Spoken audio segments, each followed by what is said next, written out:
Ici Nicolas Karabatic. Ici Thierry Omeya. Ici Daniel Narcisse, Alors ici Jérôme Fernandez. bienvenue sur la radio Talk and Sport. Apparemment tu es nostalgie handball, voilà. Eh ben c'est parfait, Nicolas, et puis bonne chance pour ta première émission. Tout à fait, il n'y a pas de souci.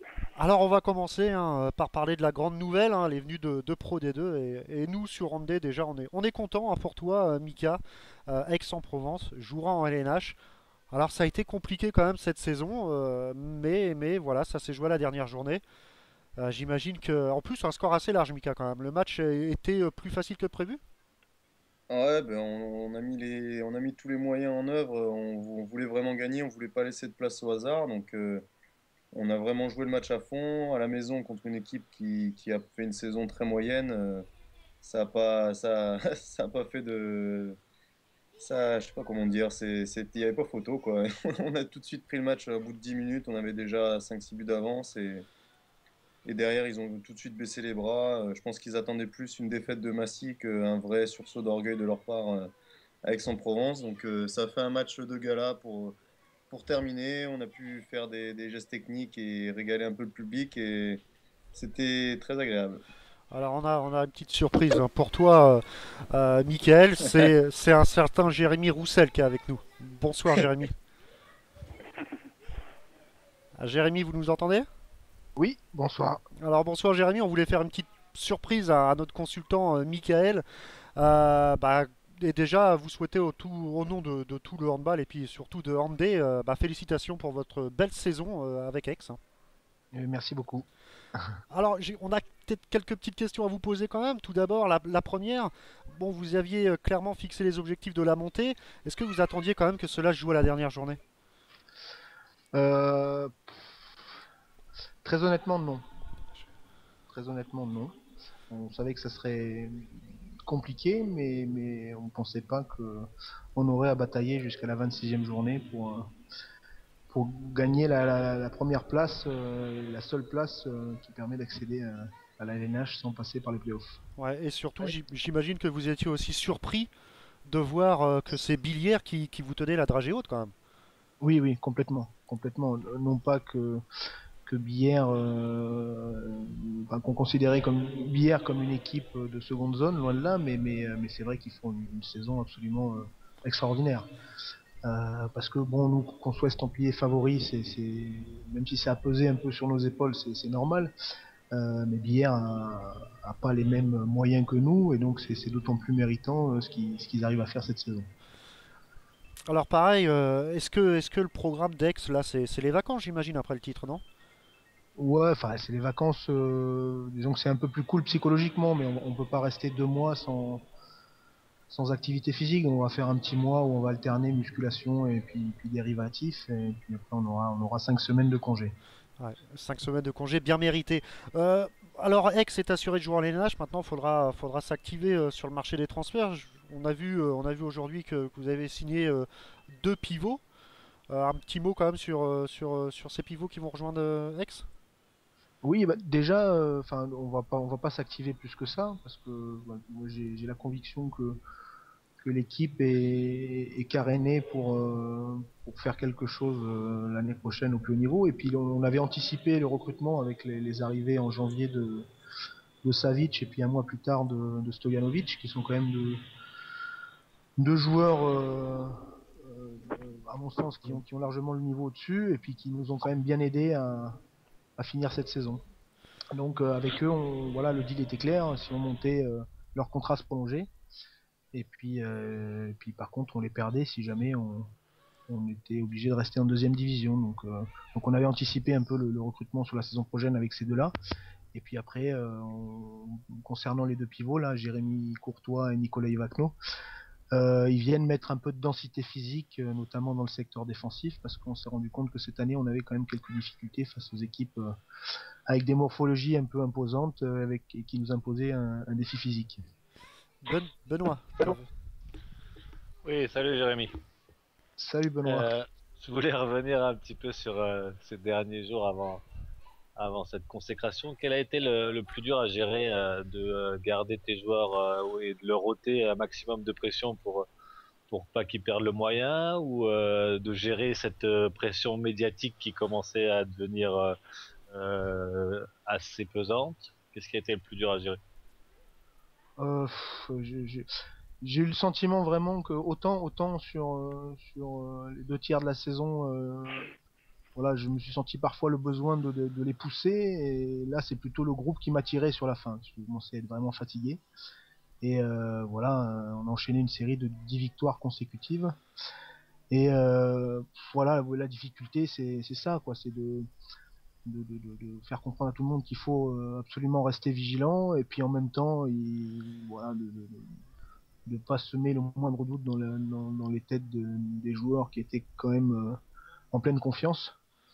Et je pense que voilà, cette pression qui peut parfois être négative, je pense qu'elle nous a servi de carburant là sur cette fin de saison. Voilà. Alors, Et médiatiquement, ça n'a pas été trop dur de toute cette attente de fin de saison? Bah, c'était une crainte. Cette demande. C'était une crainte, hein. Voilà, ma crainte c'était surtout qu'on ait du mal à gérer l'événement. La crainte, elle n'était pas au niveau du jeu, au niveau des rapports de force avec les équipes qu'on rencontrait, mais voilà, c'était la crainte, c'était que l'événement, je dirais que voilà, tout cet engouement médiatique soit un peu trop lourd à porter sur les épaules des joueurs, mais bon, j'ai été plus qu'agréablement surpris. alors, Ouais, surtout qu'on avait les journalistes tous les soirs à l'entraînement, avec la télé, tout ça, donc c'était un peu dur. Qu'est-ce qu'il y a j'imagine. D'ailleurs, la question va être posée à Mickaël et puis à vous, Jérémy. Est-ce qu'il y a un moment dans la saison, est-ce que vous avez douté de finir à cette première place qualificative? Est-ce qu'il n'y a pas eu un moment où vous avez eu peur en disant merde, Billière lâche pas, ça va être chaud? Bah, le doute, il est permanent, hein. Voilà. Enfin, moi, je vis, je pense que c'est inhérent à la fonction d'entraîner. Le doute, il est permanent, donc voilà, mon travail, c'est d'essayer de les lever pour moi-même déjà, et puis pour les joueurs. Oui, il y a eu des moments de flottement quand même, hein. Je pense au mois de décembre, où voilà, les organismes étaient fatigués. On a enchaîné deux contre-perfs de suite, et puis on avait un déplacement très périlleux à Angers. Et je pense que c'était un des tournants. Qu'on n'a pas perdu notre saison à Angers, et puis sur le dernier match, on a gagné notre saison. Voilà, c'était un peu La roue tourne. les deux, voilà. Et puis bon, bien évidemment, le match retour contre Bière, où on mène de 4 buts à 10 minutes de la fin, et puis pendant 10 minutes, on marque plus un but. Bière revient à un match nul, et il faut un exploit de Robin sur un penalty, de Robin Capel, sur un penalty à la dernière seconde pour l'emporter. pour continuer à y croire. Voilà. Alors, avant de vous laisser, Jérémy, un petit mot quand même sur Michael Illes, hein, qui est notre consultant de luxe, qui était notre consultant de Pro D2, maintenant qu'il sera avec Benoît de LNH. Un petit mot quand même sur sa saison. Ah, Mika fait une grande saison. Il en avait déjà fait une belle la saison dernière, mais qui s'était pas concrétisé par un bonheur collectif. Voilà, je pense que Michael représente, j'ai envie de dire, c'est un peu le prototype Du joueur de l'esprit du jeu qu'on veut amener à Aix, de la marque de fabrique que l'on souhaite imposer. Voilà, c'est quelqu'un qui triche pas, qui s'engage beaucoup dans tout ce qu'il fait, à la fois sur le terrain et puis qui s'engage aussi en dehors, qui n'hésite pas à poser des questions. Il est un peu chiant d'ailleurs des fois à ce niveau-là, mais bon, c'est pas un mouton, quoi. C'est-à-dire que, voilà, si ça lui plaît pas, il le dit, il attend pas que ça se passe pas bien pour après râler. Voilà, c'est quelqu'un qui est capable de mettre de la folie dans un match, qui aime aussi prendre du plaisir à en donner aux spectateurs. Donc voilà, c'est cette association de panache et j'en ai beaucoup parlé ces derniers temps là, dans la presse locale. Voilà, ce bon compromis entre le panache, le tempérament et puis la volonté de faire en sorte que le handball reste un spectacle. Un bon compliment, hein, Mika. Hein. Merci. Mais c'est le cas de beaucoup de joueurs, je pense, dans l'équipe, donc c'est ça qui fait qu'on a eu de la réussite cette année. Alors, un petit dernier mot, Stan ou Nico, si vous avez pour Jérémy. Ouais, j'ai une question à poser à Jérémy. Salut Jérémy. Concrètement, je sais pas si je peux me permettre, tu vois qui avec toi monter en LNH cette année? Qui va monter en LNH? Ouais, parce que je vois, bon, en suivant pas mal de discours, Mulhouse a énormément d'ambition. Par contre, c'est ce que tu disais, Billère, ils sont bien placés, plutôt bien placés. Tu vois qui? Écoute, sur l'ensemble de la saison, Billère mériterait. Vraiment. Ouais. Maintenant, si j'avais eu, moi à titre personnel, hein, si j'avais été dans le cas de figure de Billère ou de Mulhouse, étant assuré de finir dans les 5 premiers, j'aurais lâché les places de classement bien avant pour refaire une préparation physique et me préparer spécifiquement à enchaîner 4 matchs en 10 jours. Fort heureusement, j'ai pas eu à avoir ce cas de conscience. Donc pour moi, je vois bien Dijon parce qu'ils savent depuis plusieurs semaines maintenant qu'ils ne termineront pas premiers. Je pense qu'ils ont eu le temps, un, de faire le deuil psychologiquement de cette première place, et deux, de se préparer spécifiquement pour les playoffs, là où peut-être Billère a laissé quelques forces, et psychologiques et physiques. Mais je leur souhaite vraiment pas parce qu'ils méritent. Ouais, c'est ce qu'on disait. Hein. C'est ce qu'on disait avec Mickaël notamment qui gueulait un peu sur la stratégie de Billière parce que fallait toujours qu'Aix se donne à fond pour pas faire un faux pas. Stan, un dernier mot pour Jérémy? Oui, déjà bonsoir Jérémy et Bonsoir. félicitations pour cette belle saison. Donc nous on a l'habitude d'être sans langue de bois et on aime bien le scoop. Un petit dossier sur Michael Elias, je sais que vous avez fait la fête. Un petit dossier. Je pense qu'il y en a beaucoup. Bon, la fatigue du week-end fait que j'ai du mal à spontanément donner un mot. Ah, Mika, on l'attend toujours. C'est-à-dire que quand je dois faire mes causeries avant de rentrer sur le terrain, il en manque toujours un. C'est systématiquement Michael. Donc il a besoin de passer par les toilettes assez souvent. J'ai le sens les jours de Je match. sais pas si c'est un signe de Stress. pression, je sais pas, le stress. Bon. Ça lui permet de bien le gérer après. Voilà. Bah voilà. J'ai appris à fermer les yeux là-dessus. Ouais. Et nous, c'est la raclette du lundi soir, hein, Mika. À chaque fin d'émission, c'est une raclette. Donc voilà. Lundi soir, c'est raclette. Bon, Voilà. Voilà. Bah écoutez, merci Jérémy. Hein, et puis encore félicitations pour cet excellent parcours et on vous souhaite une bonne réussite l'année prochaine. Il y aura un Tremblay Aix-en-Provence, messieurs, ça va faire du bordel sur Andé, hein, moi je vous le dis. Merci beaucoup. Merci Jérémy. Bonne continuation. Merci à vous aussi. Au revoir. Merci, ciao. Voilà, c'était Jérémy Roussel, l'entraîneur d'Aix-en-Provence. Une petite surprise pour toi, Mika, on te l'a pas dit, hein, on a essayé de garder le secret. Ouais. C'est sympa. Donc voilà, c'était super sympa et t'as eu de beaux compliments quand même de la part du coach. Donc Oui, j'imagine que c'est chaud au cœur. ouais, tu peux partir tranquillement en vacances. Allez, on va parler de Pro D2 après. C'était juste un petit aparté. On va sauter d'un invité à l'autre et d'une division à l'autre. J'ai envie de dire, on va accueillir. Allez, je sais pas si tu me donnes le feu vert, Mika, mais Oui, je pense qu'on doit pouvoir l'appeler. on va accueillir. Bon, allez, c'est du direct. On va l'appeler. Hein, en direct, Guillaume Sorina, qui doit être bien déçu ce soir. Hein. Je vous rappelle que Paris s'est imposé chez Nîmes, à Nîmes, hein, d'un petit but, et c'est un concurrent direct au maintien. Donc, on va appeler le temps pour moi de passer juste un tout petit jingle pub, et on se rejoint tout de suite après. Allez, l'espace d'une petite minute.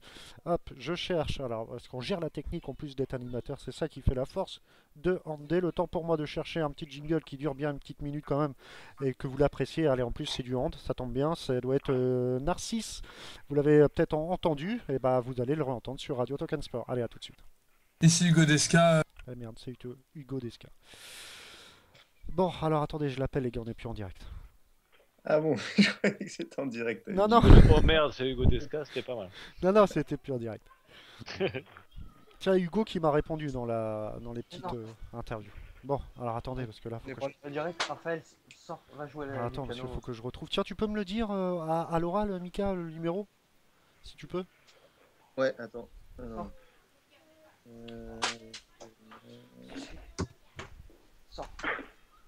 alors 06 28 06 28 94 94 05 05 50 50. Ajouter à la conférence, voilà, il est là. Donc attends, on va pas le prendre en direct tout de suite. Hein. jingle.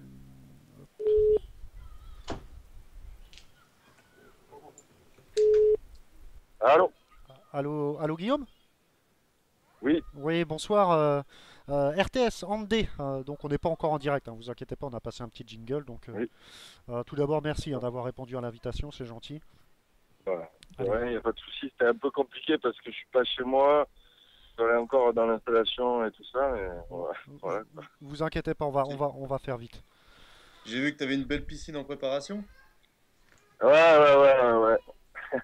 Ça a l'air sympa. C'est ça, on est encore dans les travaux, le jardin, tout ça. Et là, aujourd'hui, on mettait en eau. Voilà, c'est pas mal de trucs. D'accord. Allez messieurs, on y va, c'est du direct. Allez, de retour sur Radio Talk and Sport et on a Guillaume Sorina. Bonsoir Guillaume. Bonsoir. Alors tout d'abord, merci d'avoir accepté l'invitation. J'imagine que vous êtes un peu déçu ce soir quand même. Ouais, de rien, mais après, c'est tout à fait normal. Hein. Il faut jouer le jeu. Hein. Quand on gagne, on est content. Quand on perd, on l'est un peu moins forcément. Mais voilà, ça fait partie du jeu, donc c'est avec plaisir que je nous traite, on va dire. Alors, c'était un match très important en face à Paris et malheureusement pour vous, Nîmes s'incline d'un tout petit but. Ça s'est joué vraiment un peu de choses, mais ça s'est joué sur quoi ce match-là, Guillaume? C'est assez compliqué, c'est un peu ce qui nous fait défaut cette année. Je crois qu'on a perdu quelque chose comme 12 matchs de moins de 3 buts. Donc c'est quand même qu'il y a du potentiel et qu'on est capable de faire de bonnes choses, mais on n'est pas capable de produire ça sur 60 minutes. Donc voilà, ça fait que des fois on est devant dans le money time et puis on s'écroule et on vient perdre. Et ça fait à d'autres moments qu'on n'arrive pas à entamer correctement le match et qu'après on court pendant tout le match après le score. Donc voilà, c'est assez rageant. Il y a vraiment de bons joueurs et de belles choses à faire du stade, mais malheureusement, voilà, il nous manque ce petit quelque chose qu'on n'a pas réussi à déterminer et à changer. Donc voilà, en espérant trouver la solution d'ici mercredi à Nantes, hein, puisque tant que mathématiquement c'est pas fait, on y croit encore. Hein. Et justement, vous avez glissé à la dernière place. Est-ce que psychologiquement, vous êtes affecté justement par occuper cette dernière place et si le coach ou président est intervenu, quels ont été leurs mots pour essayer de remotiver un peu tout le monde? Ouais, bien sûr, ça nous affecte un petit peu parce que on se dit toujours que il y a au moins quelqu'un derrière nous, alors que aujourd'hui il y a plus personne derrière nous.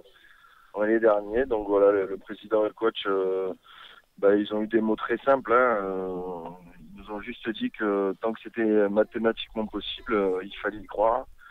Que l'USAM a toujours été en mesure de renverser un peu des situations qui étaient perdues d'avance.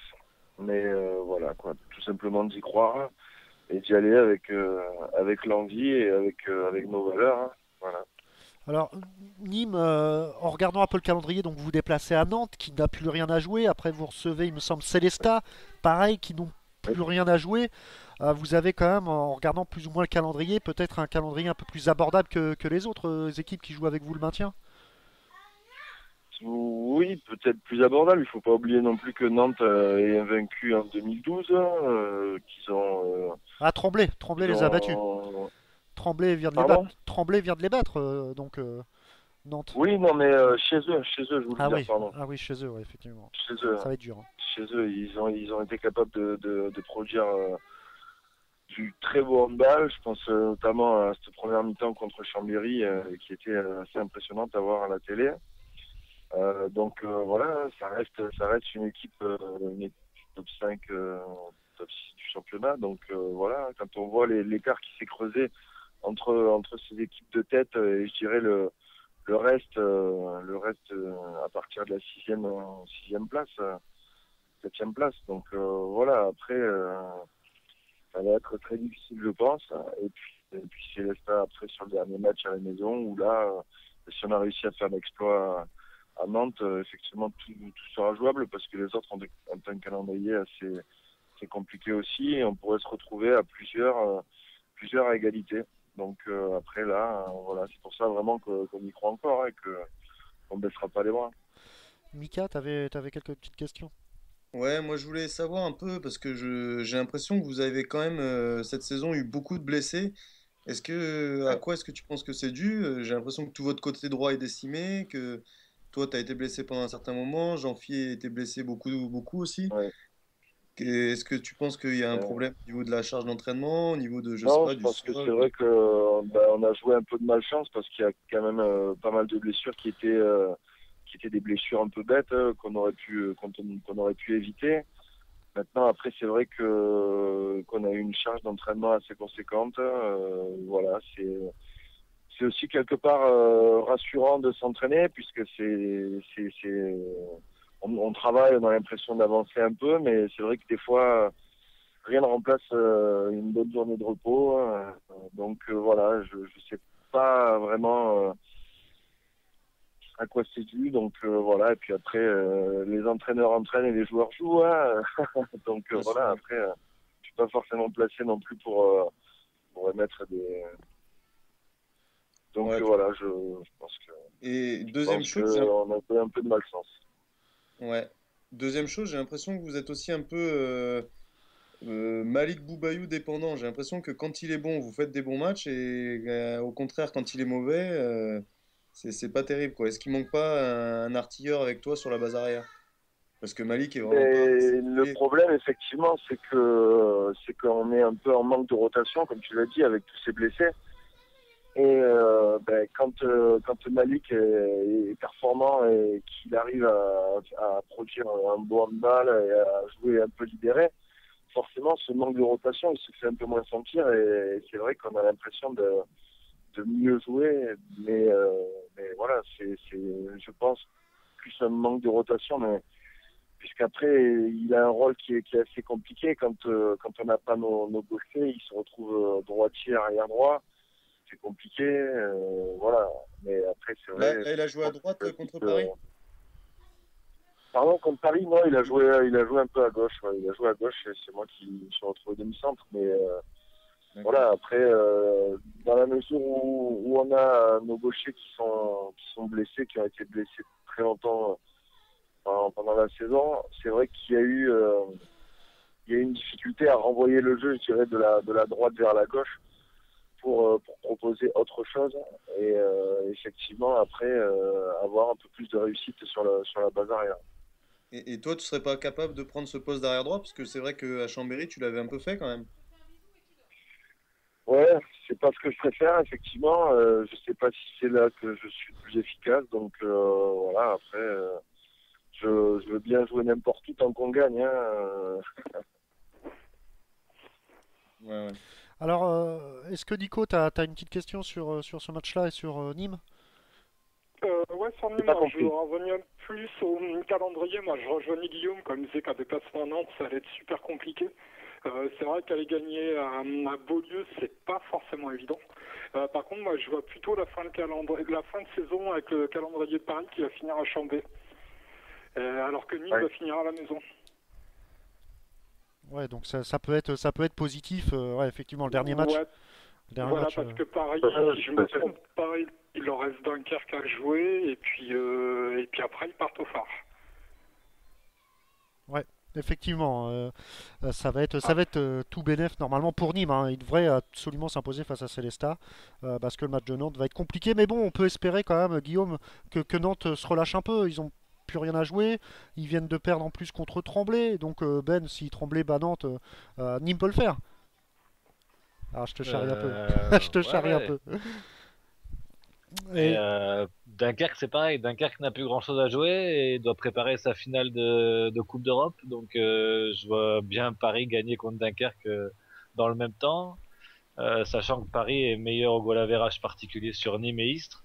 Ça risque d'être compliqué si Nîmes et Istres ne font pas deux victoires sur leurs deux derniers matchs. Donc non, ça va être très haletant cette fin de championnat. Ouais, on a perdu Guillaume. Hein, Donc vous êtes bien sur le téléphone de Guillaume. Ah, voilà. On a perdu. C'est le répondeur, désolé. Hein. Tu vois, Mika, moi, concernant Paris-Dunkerque, je vais à l'inverse de toi. Parce que Dunkerque reste sur une défaite et je pense que psychologiquement, ils se doivent de battre Paris quand même. Ouais. Ouais, peut-être, ouais. Enfin bon, on verra. Ouais, ça reste mon avis perso, quoi. Ouais, Dunkerque qui va quand même préparer sa coupe, hein, qui est quand même importante et qui pourrait pas sauver leur saison, mais Et puis il faut aussi parce qu'ils ont déjà perdu ce week-end, il faudrait pas qu'ils perdent tous les week-ends quand même pour préparer une Coupe d'Europe. C'est pas très Bah bon oui, pour le moral. justement, ouais. ouais. Ah, À mais voir. là, c'est à 3 jours du match, donc. Ouais. Allez, on retente d'appeler Guillaume, hein. Donc c'est du direct, hein. Peut-être plus de batterie, voilà, c'est des choses qui arrivent, hein. Donc on avait quelques questions à lui poser, notamment Sur le téléphone de Guillaume. voilà, donc notamment son futur club si Nîmes descend, est-ce qu'il resterait avec son club ou changerait-il? Donc voilà, on le saura tout à l'heure, hein, vous inquiétez pas. On va parler, on va essayer de le rejoindre, hein, tout à l'heure. On va reparler quand même de LNH. On va mettre un peu ce match de côté. Nîmes-Paris, c'était un match quand même capital pour les deux équipes. Et Paris, Paris qui relève la tête depuis quelques matchs quand même, Benoît, et ils sont en passe de se sauver quand même, hein. Oui, Paris a fait vraiment la très bonne opération de la soirée en allant s'imposer à Nîmes contre un concurrent direct. En plus, j'ai fait les petits calculs et donc voilà, ils ont le goal average particulier en plus par rapport à Nîmes. Donc eux qui étaient si mal embarqués ont certainement maintenant une vraie lueur d'espoir pour ce maintien, puisque en allant chercher la victoire mercredi contre Dunkerque avec 18 points, et si jamais les deux autres ne font pas le carton plein sur les deux derniers matchs, ils peuvent s'en sortir. Donc maintenant Paris est tout à fait dans le coup pour se sauver. Donc voilà, ils ont retrouvé pas encore tout à fait les cartes en main, mais ils ont repris une option sérieuse pour pouvoir se maintenir en LNH. Ouais, surtout que le dernier match de Paris, c'est contre Chambéry, qui, si tout se passe bien lors de l'avant-dernière journée, n'aurait peut-être non plus rien à jouer avec la deuxième place pratiquement assurée, hein. Donc, Non, on sait très bien que ces matchs-là de fin de saison sont vraiment difficiles à pronostiquer parce que ça se joue beaucoup à l'envie, un peu à la fraîcheur physique et à la fraîcheur mentale. Et tout peut arriver sur un dernier match où une équipe joue sa survie contre une équipe qui peut être un peu sur la retenue avec quelques internationaux qui voient déjà leur préparation aux Jeux Olympiques arriver. Donc ça peut laisser présager des scores un petit peu, on va pas dire bizarres, mais un petit peu originaux. Originaux. Et donc du coup, voilà, peut-être, mais je les vois pas non plus gagner à Chambéry, mais ça risque d'être quand même très compliqué, mais on sait jamais. Après, à l'envie, ça peut être voilà, différent sur le résultat final. Alors, moi, je dis faut des playoffs en LNH, hein. Ça joue jusqu'à la fin. On va peut-être passer à 16 déjà l'année prochaine. Non, pas l'année prochaine, dans un an. Donc, chaque chose en son temps. Je me trompe pas, Mika, que Paris a récupéré Kevin Niokas aussi. Ouais, il est revenu depuis deux ou trois matchs. On a reçu Kevin. Ouais, c'est ça, ouais, il commence à bien revenir là. Ouais, il a fait un bon match à Nîmes, je crois qu'il fait 4 sur 4 ou comme ça. Ouais.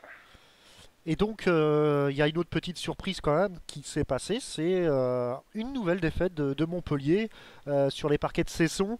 Stan, est-ce que Montpellier est déjà en vacances? J'espère pour eux, parce que là, je pense qu'il n'y a plus rien à jouer à part voilà, faire le boulot, mais oui, je pense qu'ils sont en vacances. Alors, c'est un peu surprenant, Mika, concernant le caractère un peu de Canaillé. J'imagine que cette défaite, même si il n'y a aucune conséquence au classement, ça doit vraiment l'embêter quand même, hein. Oui, mais en même temps, Montpellier, il leur manque encore Karabatic, Kachichnik et Bojinovic. Donc ça redevient, sans ces trois-là, ça redevient presque une équipe lambda, hein, parce que Guigou est pas vraiment en forme. À part Gajic qui est vraiment au top de sa forme, les autres sont pas vraiment exceptionnels. Donc ça redevient une équipe, une très bonne équipe certes, mais une équipe normale du championnat de France et qui n'a plus rien à jouer contre une équipe de Cesson qui devait encore assurer son maintien. Donc forcément, l'équipe qui a la plus envie et qui a le plus à jouer dans ces conditions-là l'emporte. Et je pense que c'est assez logique que Cesson ait battu Montpellier à ce moment de la saison et avec cette équipe de Montpellier constituée comme elle l'est en ce moment. Ouais, et cette équipe de Montpellier, donc ouais, pas mal de blessés. Et à noter, je trouve que Gréby est assez décevant depuis deux trois matchs là où il a plus de temps de jeu. Il fait encore 1 sur 5 ce week-end. À Nîmes, il n'avait pas été terrible. Canaillé qui veut faire sa saison avec Arvin Béraud, Guigou et Gréby, eh ben, peut-être que Roubia, c'est le meilleur de tout cela. Donc je sais pas trop comment ils peuvent se positionner là-dessus. Ouais, effectivement, Montpellier Après, je qui. sais pas quel poste a joué Gréby. Hein. Je sais pas s'il a joué ailier gauche, arrière gauche. C'est compliqué à dire aussi quel shoot il a pris. De se Oui, baser bien sur sûr, les ouais, bien sûr. On statistiques. ne peut pas se baser sur les stats, mais c'est vrai que j'avais vu le match contre Nîmes. Je l'avais trouvé pas terrible, terrible. Et là, avoir les stats, il fait 1 sur 5. Donc forcément, ça ne devait pas non plus être. À moins qu'il ait pris 3 fois un refus de jeu. Mais Voilà, c'est ça. Mais après, des fois, c'est souvent, on sait très bien que Cesson défend très très fort. Donc, il y a peut-être eu des situations qui étaient un peu précipitées où, voyant la feuille de match, on se rend compte que les cadres manquent cruellement. Donc, peut-être qu'il s'est retrouvé à droite aussi à un certain moment. Donc, voilà, il y a peut-être aussi les statistiques. C'est toujours pas non plus très objectif de se baser que sur ça. Parce que pour l'avoir vu, peut-être pas récemment, mais on connaît les qualités de ce joueur. Et ouais, je suis pas trop inquiet. Donc c'est vrai que par rapport au choix de Rubia, à un moment, la masse salariale, il faut bien aussi euh, en enlever un petit peu à un endroit pour en remettre ailleurs. Parce que à mettre autant d'argent sur un poste d'ailier gauche, ça me ouais, mais paraissait est-ce stratégiquement compliqué. qu'un club qui joue le haut européen peut se permettre de partir avec deux jeunes et un mec qui est blessé les 3 quarts du temps? C'est ça Alors la... Vamero, ouais, il a prouvé qu'il était capable de suppléer et Guigou, voilà, même si c'est vrai qu'il accumule les blessures, c'est quand même un joueur qui est capable à lui tout seul de changer le cours du match. Ah ouais, bien sûr, je T'as suis pas. entièrement d'accord, sauf que cette année, il n'a pas joué de l'année, quoi. Ouais, non, mais c'est sûr. Non, mais là, par rapport au choix, on va revenir après au choix pour les Jeux Olympiques. C'est pareil. Qu'est-ce qu'on fait de Guigou? Est-ce qu'on prend qu'un seul ailier gauche, sachant qu'il y a que lui et au risque de le voir péter rapidement? Ça, c'est sûr que c'est compliqué, mais à la fois, à un moment, il faut faire des choix et les choix se font autant au niveau stratégique que financier. Et du coup, voilà. Ouais. Ouais, c'est vrai qu'il y a éternelle question. Je vous coupe, messieurs, on va rappeler Guillaume qui est à nouveau disponible. Donc voilà, on l'a laissé le temps de recharger un peu son portable et puis on va l'accueillir en direct pour reparler. Et voilà, ça sonne. Vous pouvez l'entendre avec nous, donc c'est parfait. C'est pas le répondeur. Voilà, je crois Ouais, qu'on. Voilà Guillaume, oui, petit souci technique, hein, donc on n'avait pas fini avec oui, vous. Hein. désolé.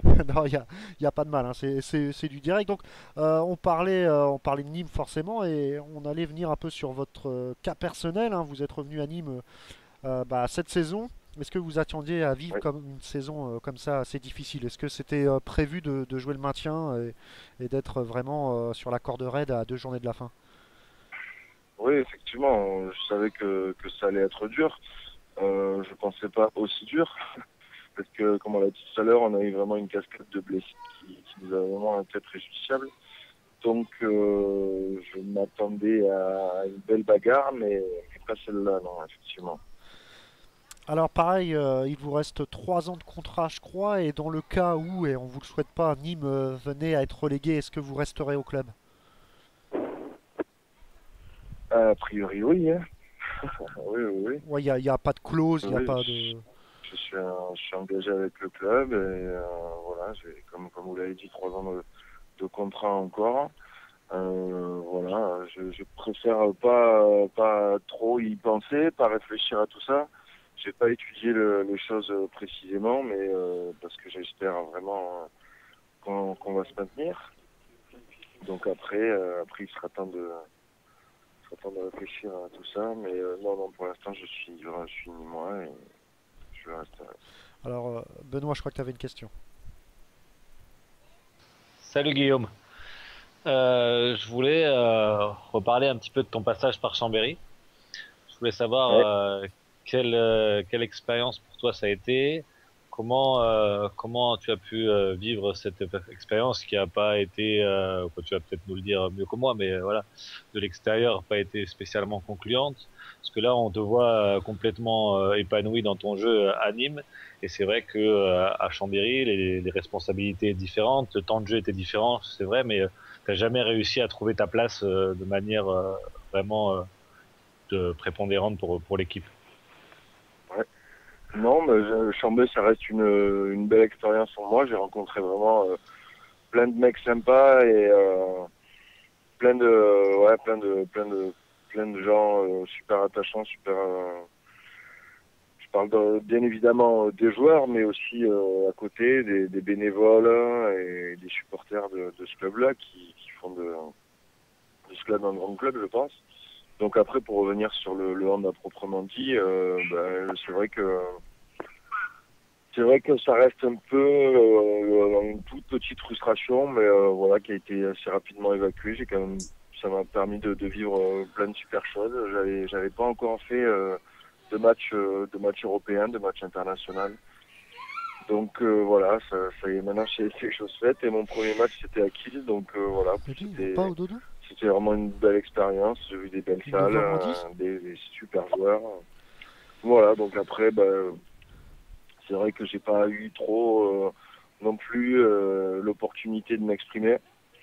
Voilà, j'aurais aimé avoir peut-être un peu plus de temps de jeu, un peu plus de confiance de l'entraîneur, mais voilà, ça n'a pas été le cas. Donc c'est pas par rapport à ça. Alors, une petite avant de vous laisser, Guillaume, on va passer, on va essayer de vous redonner le sourire, pardon, avec une interview décalée que Stan nous a préparée, en espérant que ça vous fasse un peu changer les idées. Allez, Stan. Ouais, bonsoir Guillaume. Est-ce que tu m'entends, Guillaume? Ouais, on m'entend ou... Ouais, Je suis là. parfait. Ouais. Ok. Ouais, mais j'ai pas l'impression. Guillaume est là? Ouais, c'est ce que je me posais comme J'ai question. l'impression qu'on l'a perdu. Non, Guillaume est normalement dans la conversation. Là, on l'a. Enfin, il est avec nous maintenant. Est-ce qu'il nous entend? Ah, décidément, on a un petit souci hein, avec Guillaume. C'est pas grave. Et il préfère le chat. Hein. Ouais, il est sur le chat, il nous écoute hein, d'ailleurs. Bon, après, il y a peut-être quelques soucis de réseau, hein, il nous l'a expliqué en off. Il est Il- en voiture, donc c'est. Ouais, voilà, donc on va pas insister. Hein, on sait jamais, ça se trouve, il a croisé les gendarmes, mais bon, avec la qualité qu'on Non, j'ai pas avait. dit qu'il conduisait, j'ai dit qu'il Voilà, était en voiture. il avait sûrement le kit main libre. Allez, on repasse en revue. Il y a eu quand même un gros match aussi de LNH. Hein. On est vraiment désolé pour ces petites coupures, hein, mais voilà, c'est un peu les aléas du direct. Il y a eu un gros match quand même, c'est Chambéry-Saint-Raphaël. Messieurs, il était diffusé sur Canal+. Est-ce que vous avez vécu, alors tout d'abord toi Mika qui est bien critique sur les choix des affiches de Canal, est-ce que tu as vécu un bon match devant ta télé, si tu l'as Ah regardé? oui, oui, bien sûr. Et puis sur les derniers matchs qu'ils ont choisis, il n'y a rien à dire. Hein. On a eu des matchs vraiment intéressants avec la victoire de Nîmes contre Montpellier, la victoire de Nantes contre Chambéry.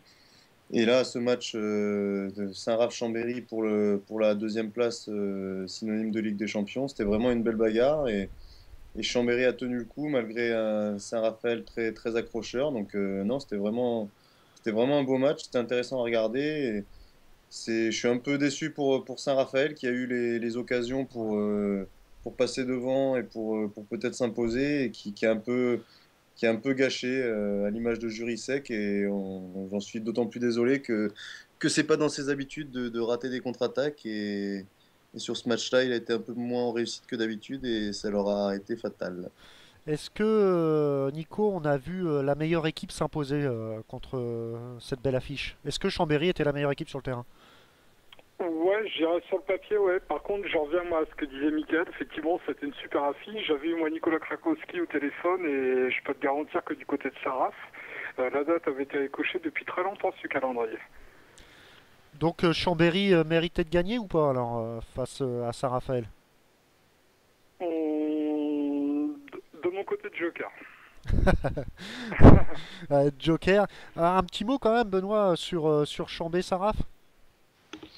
Oui, non, mais c'était comme l'ont dit déjà nos amis, c'était un très beau match avec énormément d'engagement. Il y avait vraiment une intensité qui fait plaisir à voir avec un très bon état d'esprit et voilà, beaucoup d'engagement. On a vécu un beau match de hand, un peu à l'ancienne avec un petit score, mais c'est vrai que les gardiens ont été aussi très très bons dans leur but.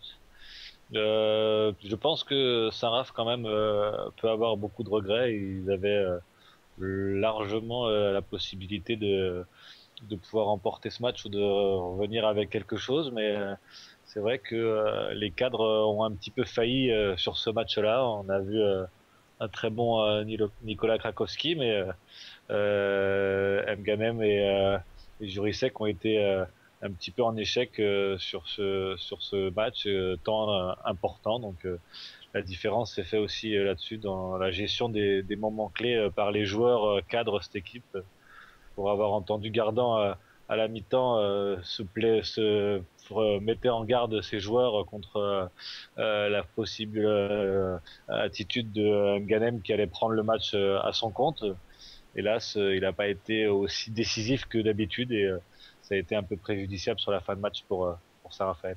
Ouais, on en reparlera tout à l'heure avec Fortune et Anou hein, dans la rubrique de Michael Illes, hein, les étrangers en LNH. On repasse à un match quand même, c'est la belle victoire de Toulouse et notre parrain Jérôme Fernandez, meilleur scoreur, meilleur buteur de ce match-là avec 8 buts, un 8 sur 8 d'ailleurs, face à Dunkerque. Alors c'est ce qu'on se posait la question quand même tout à l'heure, Stan, est-ce que Dunkerque n'a pas la tête déjà à sa finale?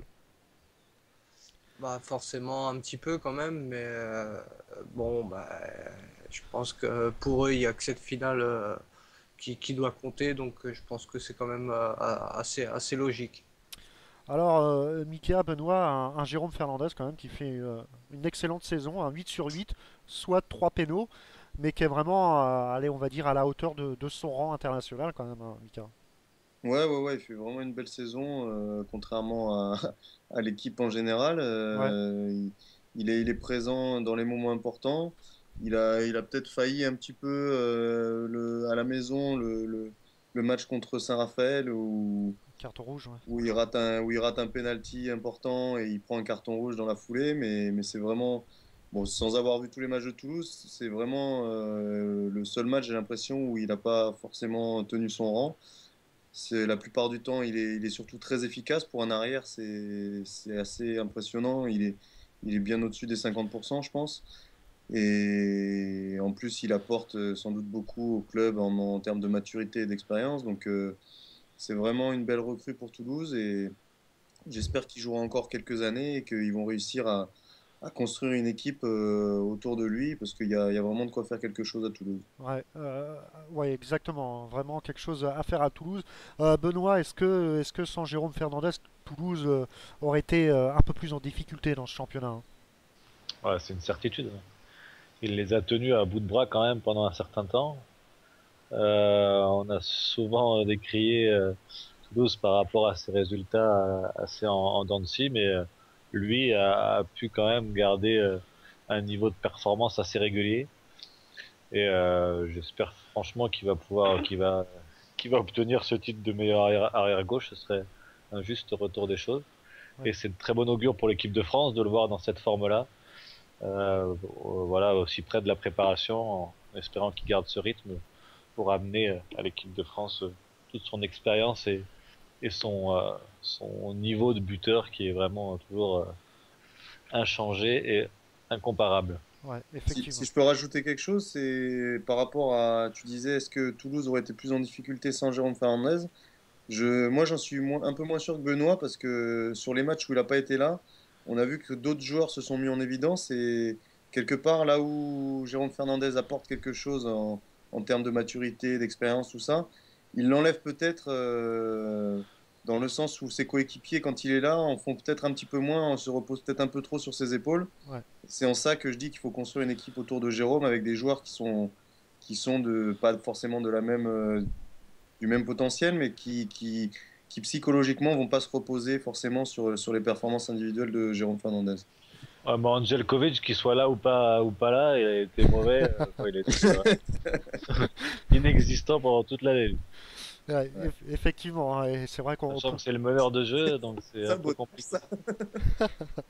et pour en avoir discuté sur l'antenne avec Jérôme Fernandez et Daouda Karaboué, c'est vrai que on a l'impression quand même que cette équipe du Phoenix hein, se repose trop facilement sur les deux internationaux français. Moi, je vais tacler ton arrière droit favori parce que moi, c'est Puig là que j'ai vraiment pas trouvé à la hauteur de ce qu'on attendait de lui cette saison. Et franchement, certes, il est dans le jeu, il perd pas beaucoup de ballons, tout ça, mais ce qu'on demande à un arrière, c'est quand même aussi de pouvoir tirer quelques fois et mettre des buts. Et j'ai l'impression qu'il en met pas des masses quand même. Si c'est juste Alors, pour mon faire des arrière passes, droit favori, c'est Baraché, c'est pas Puig. Je te rassure, hein. C'est juste un bon joueur, voilà, mais pas, c'est loin d'être mon arrière droit favori. Ouais, et vous pouvez voter hein, sur le site de la LNH comme font nos deux spécialistes hand. Allez, il y a un autre match qui nous a retiré un peu notre attention. Et ben c'est Tremblay qui se sauve. Belle victoire. Hein. Il y en a qui parlent d'exploit, mais belle victoire de Tremblay face à Nantes quand même. 28-23. Alors Ben, tout d'abord, on va prendre un peu de nouvelles sur ton état de santé. Tu as joué 21 minutes, me semble-t-il, était sorti. Comment vas-tu? Ça va, c'est moins grave que prévu. J'ai pris un coup sur la main. J'avais peur que ce soit plus grave que ça et en fait, je n'ai même pas daigné faire d'examen complémentaire. Je pense que c'était juste un coup et il n'y a pas de fracture, rien du tout. Donc, rien d'alertant. Alors, Sinon, il était fatigué, il voulait sortir. le match. concernant ce match, c'est vrai que c'était vraiment un match très abouti et un peu sur la lignée du match précédent contre Créteil, mais avec beaucoup plus d'allant. On a vraiment eu de très très bonnes choses en attaque contre une défense de Nantes qu'on connaît très agressive. Et on a su rester très patient et trouver des solutions vraiment de partout. Et c'est vrai que on a fait un match de qualité et c'était important pour assurer ce maintien. Alors comment on peut analyser les stats d'Arnaud Bingo 7 sur 17 Mika, comment on peut est-ce que c'est bien? Est-ce que voilà 17 tirs on en Non, non, c'est pas bien. Ouais, bah 7 sur voilà. 17, c'est pas bien, non. Certes, c'est 7 buts, mais sur 17 shoots, c'est pas Alors, exceptionnel. Alors, je sais pas, c'est peut-être la prise encore de une fois, risque. les stats ne parlent pas forcément. Autant, comme je disais tout à l'heure, si à chaque fois qu'il y avait le bras levé, c'est lui qui prenait les tirs, forcément, ça a peut-être fait baisser son pourcentage de réussite. Faudrait plutôt demander à Benoît, qui était là et qui a vu le match, quelle était cette performance.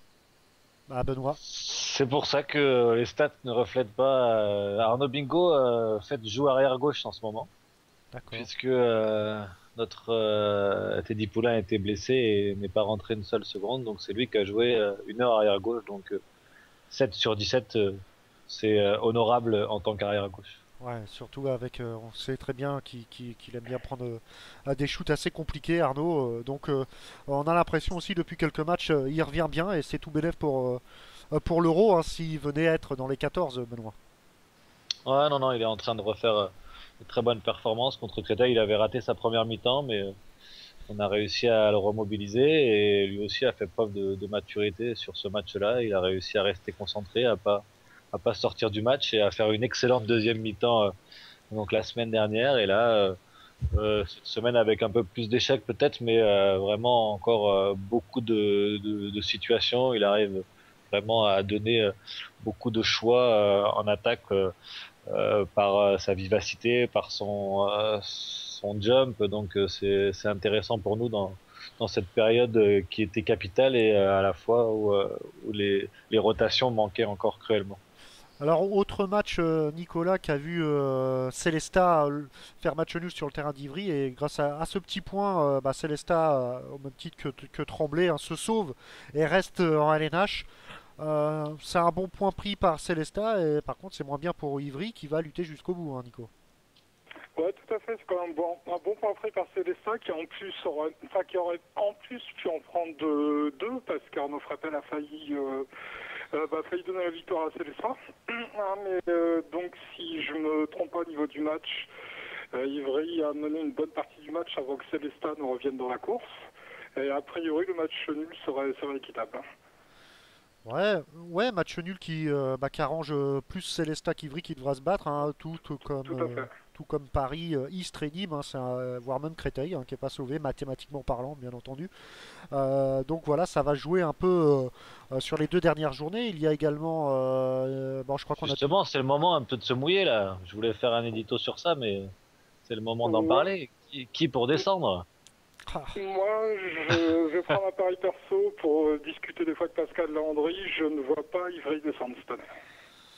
Ivry qui a 17 points, hein, qui est pas encore entre guillemets dans la charrette, mais Tout à fait. Ils ont leur destin entre leurs mains encore. alors on va. Facile, maintenant le maintien se joue plus qu'à 4 équipes. Alors, on va. Ouais. Alors, il est 20h52. J'ai fait les calculs. Alors, justement, on va en parler. Permettez-moi juste de rappeler aux auditeurs les résultats et vite fait le classement. Puis après, on va en parler, hein. Allez, les résultats, c'est Montpellier qui s'incline à l'extérieur sur le terrain de Cesson, 31-28. Ivry-Célestin, on l'a dit tout de suite, 29-29. Paris, victoire importante sur les terrains de Nîmes, 26-27. Créteil-Istres, 22-21. Tremblay qui s'impose face à Nantes, 28-23. Saint-Raphaël qui chute à Chambéry au Phare, 25-23. Et Toulouse qui bat Dunkerque à Dunkerque, 27-25. Donc au classement, Montpellier toujours en tête, hein. Chambéry, Saint-Raphaël, c'est pas perdu pour Saint-Raphaël pour choper la deuxième place, même si ça va être très dur, hein. Mathématiquement, il manque un point à Chambéry pour conforter définitivement sa deuxième place. Dunkerque a un petit peu lâché, hein, avec 31 points.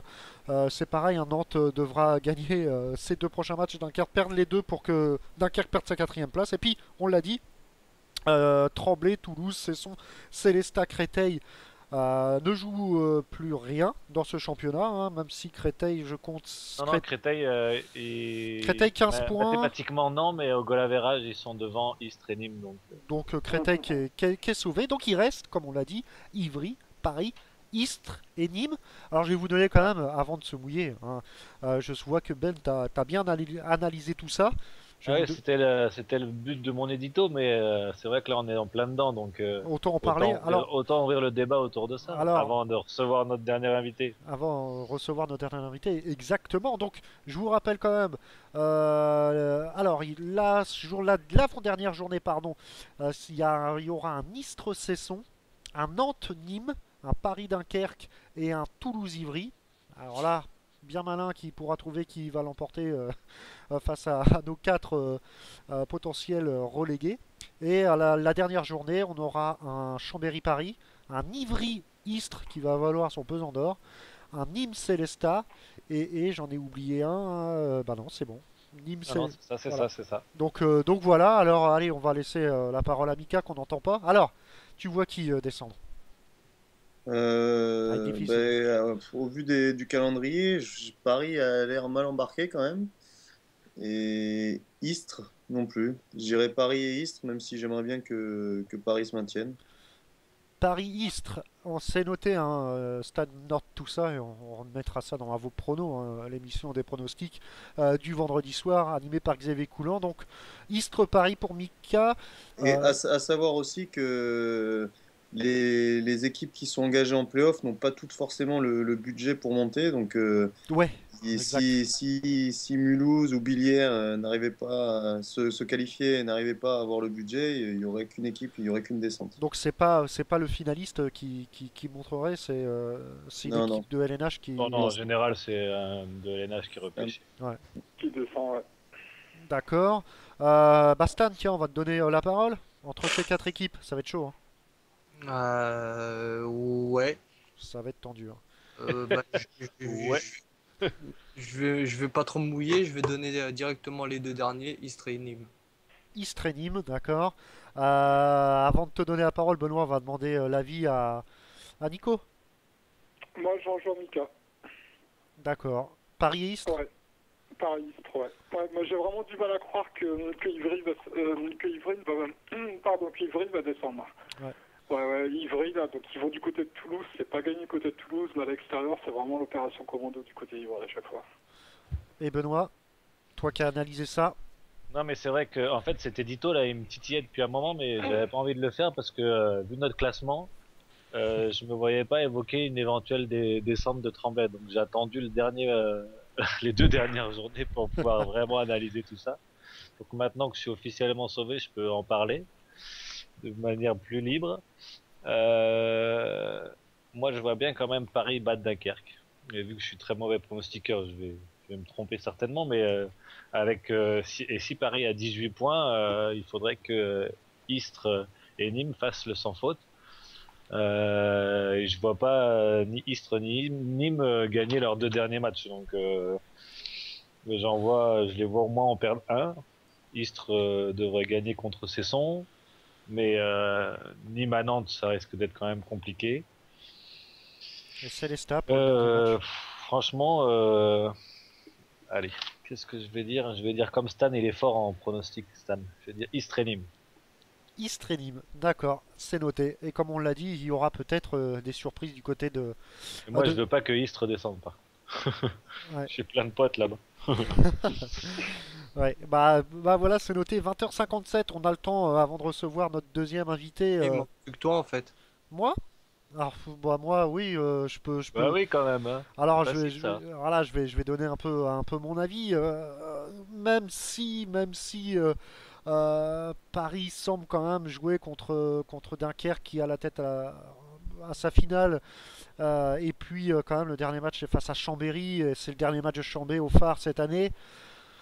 Bah, Paris, quand même, sur le papier, aura plus de difficultés face à 2 grosses équipes du championnat. Donc, malheureusement, je vois Paris peut-être descendre et j'espère pour Guillaume qui avait l'air sympathique que Nîmes va réussir à battre Célestat au dernier match. Après Nantes qui joue plus rien, soit qui viennent de perdre aussi contre Tremblay, de défaites consécutives, c'est possible. Donc allez, moi je vois Paris et pareil, Istres, je les vois aussi ici aussi descendre. Donc voilà, Paris-Istres pour moi les amis. Il y a Paris-Istres aussi pour Sabine sur le chat. Paris-Istres pour Sabine. Bah, et Jujubette, Jujubargette, t'as les Barjots, bah il y a les Bargettes. Hein. Elle voit, je crois, elle hésite entre Paris et Nîmes et Istres. Elle voit Istres, mais elle hésite entre Paris et Nîmes. Donc mets-toi d'accord, Jujubargette, et je note ça.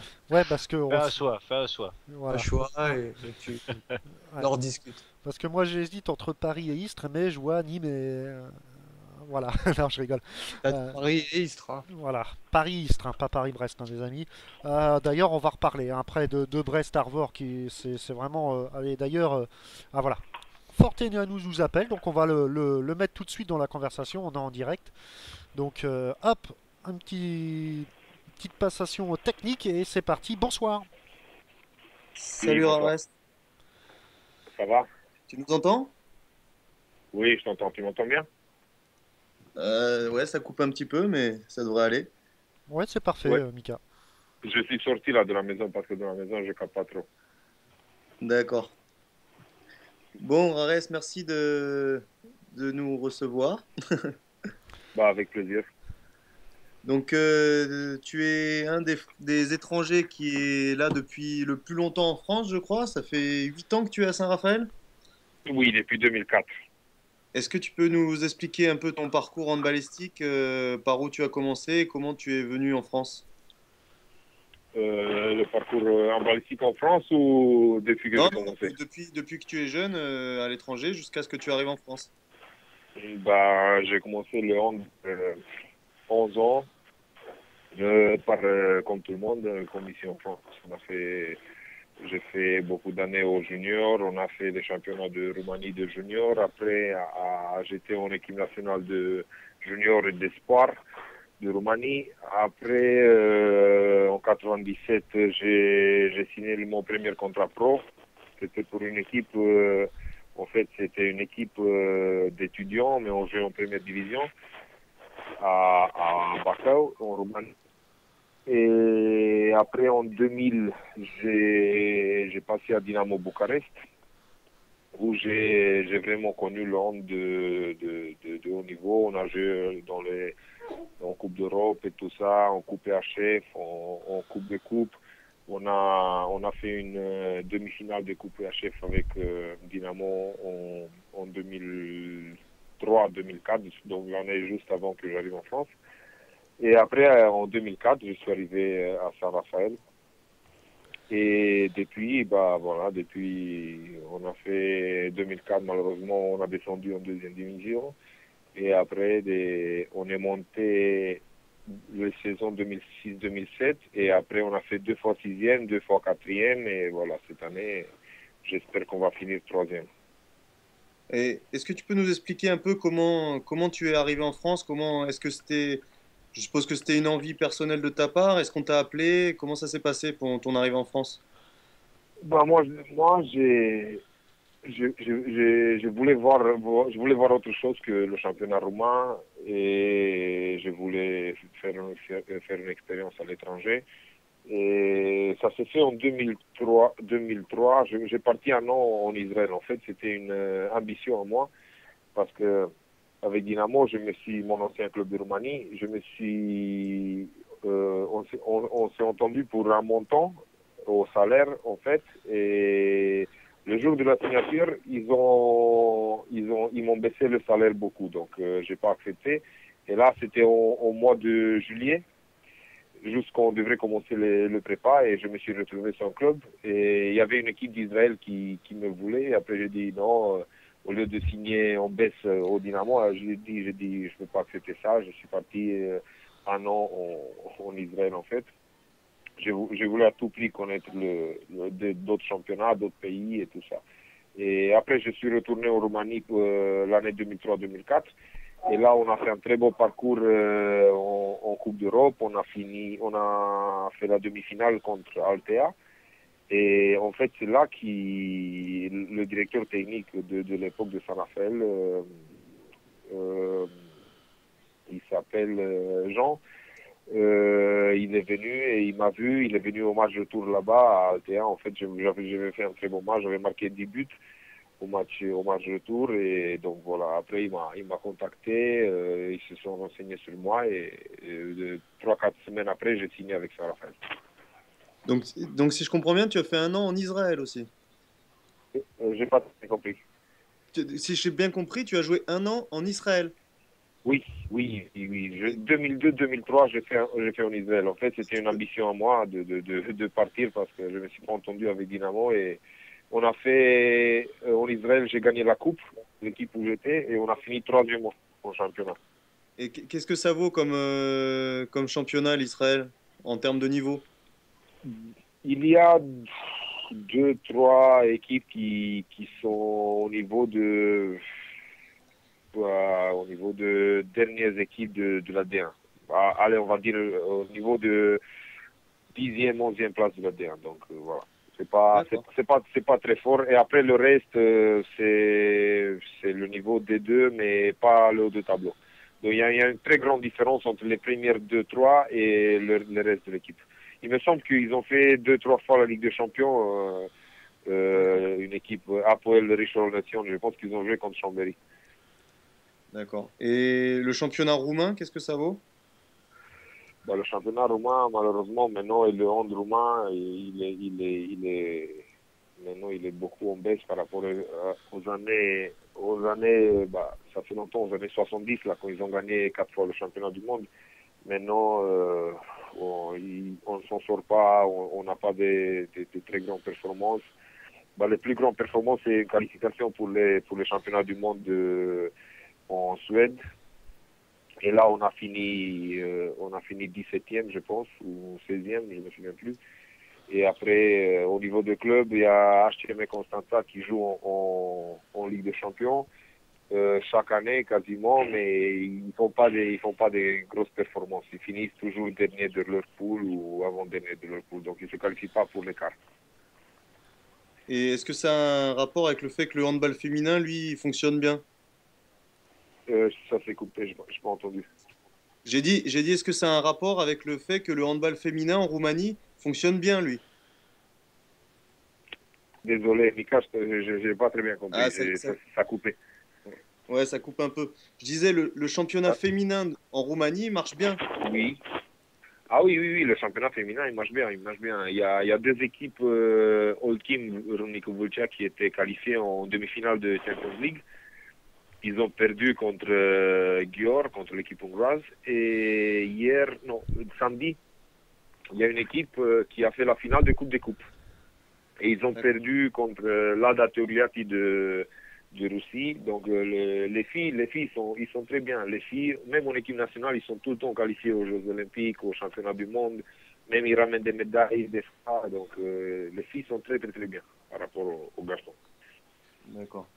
Bon, ils sont plus sérieuses, on va dire. On va dire qu'ils sont plus sérieuses. Ouais. On va revenir un peu sur Saint-Raphaël. Quelles sont un peu vos ambitions cette fin de saison? Parce que vous avez acquis votre place européenne et la deuxième place semble s'être un peu envolée. Est-ce que vous jouez encore quelque chose ou est-ce que vous vous êtes dit c'est terminé? Nous, notre objectif en début d'année, c'est de se qualifier pour une Coupe d'Europe. Donc ça, c'est fait. Je pense que c'est la 4e place qui est qualificatoire pour les Coupes d'Europe. Mais nous, on veut accrocher la 3e place. On a 3 points d'avance face à Dunkerque. Bon, malheureusement, la 2e place, on l'a un peu perdu le match, je dirais, contre Chambéry. Mais c'est encore possible. Mais il me semble très difficile que Chambéry perde deux matchs et que nous on gagne 2 matchs. Donc voilà. Je pense que pour nous, la meilleure chose de faire, c'est de garder cette 3e place. Ça c'est l'objectif dans les 2 matchs qui suivent. D'accord. Est-ce que tu connais un peu l'orientation du recrutement pour l'année prochaine? On parle de Dipanda. Non, j'avais entendu, mais je sais pas du tout. En général, nous les joueurs, on entend en dernier. Donc il y a ça, c'est la politique du club. Bon, ils ont raison. Je pense que c'est comme ça que ça se fait. Et j'avais entendu parler de lui, mais je sais pas du tout où ils sont, qui part, qui reste, je sais pas du tout. Ça, on verra. Donc je pense que dans les semaines qui suivent, ils vont annoncer officiellement. Il y a beaucoup de joueurs en fin de contrat? Non, je pense que tout le monde a re-signé. En fait, il y en avait beaucoup, mais tout le monde a re-signé et on va partir quasiment avec le même groupe l'année prochaine, plus 1 ou 2 renforts peut-être. Je sais pas. D'accord. Toi personnellement, il te reste combien d'années? Moi, 1 an. Un an. Il me reste donc j'ai re-signé encore 1 an. Et voilà. Et il me semblait que je commence à être vieux. Un petit peu. Il me semblait que tu étais capitaine. Est-ce que c'est toujours le cas? Parce qu'au dernier match, je t'ai pas vu avec le brassard. Oui, en fait, le brassard, je ne le mets pas. C'est toujours moi le capitaine, mais le brassard, je ne le mets pas. À chaque fois, je l'oublie dans le... Oui, mais pour moi, le capitanat, c'est... oui, je suis très honoré d'être le capitaine de cette équipe et que j'ai la confiance de mes collègues, de mes entraîneurs et tout ça. Mais pour moi, le capitanat, ça veut dire pas quelque chose en fait. Je suis heureux de l'avoir, mais ça peut être, comme je suis capitaine, ça peut être un autre. Et voilà, pour moi, ça représente beaucoup dans mon cœur, mais voilà. Ça peut être un autre aussi bien que moi. D'accord. Lusa, tu as une question? Oui, bonsoir. J'aurais voulu savoir un peu votre après-carrière. Vous parliez de votre âge tout à l'heure. Est-ce que vous allez continuer, déjà, est-ce que vous allez rester en France ou est-ce que vous allez retourner en Roumanie ou est-ce que vous allez continuer avec Saint-Raphaël dans un poste autre que joueur? Bon, déjà, j'essaie de rester en France. J'ai pris la double nationalité au mois de janvier. En fait, j'ai double nationalité, j'ai 2 passeports, français et roumain. Bien sûr, je vais essayer de rester en France parce qu'on s'est habitué, on apprécie beaucoup, moi et ma femme, on apprécie beaucoup la France. Il nous a beaucoup donné dans cette période. On a appris beaucoup de choses et on est très content ici. Bien sûr, on voulait rester pour la famille, pour les enfants.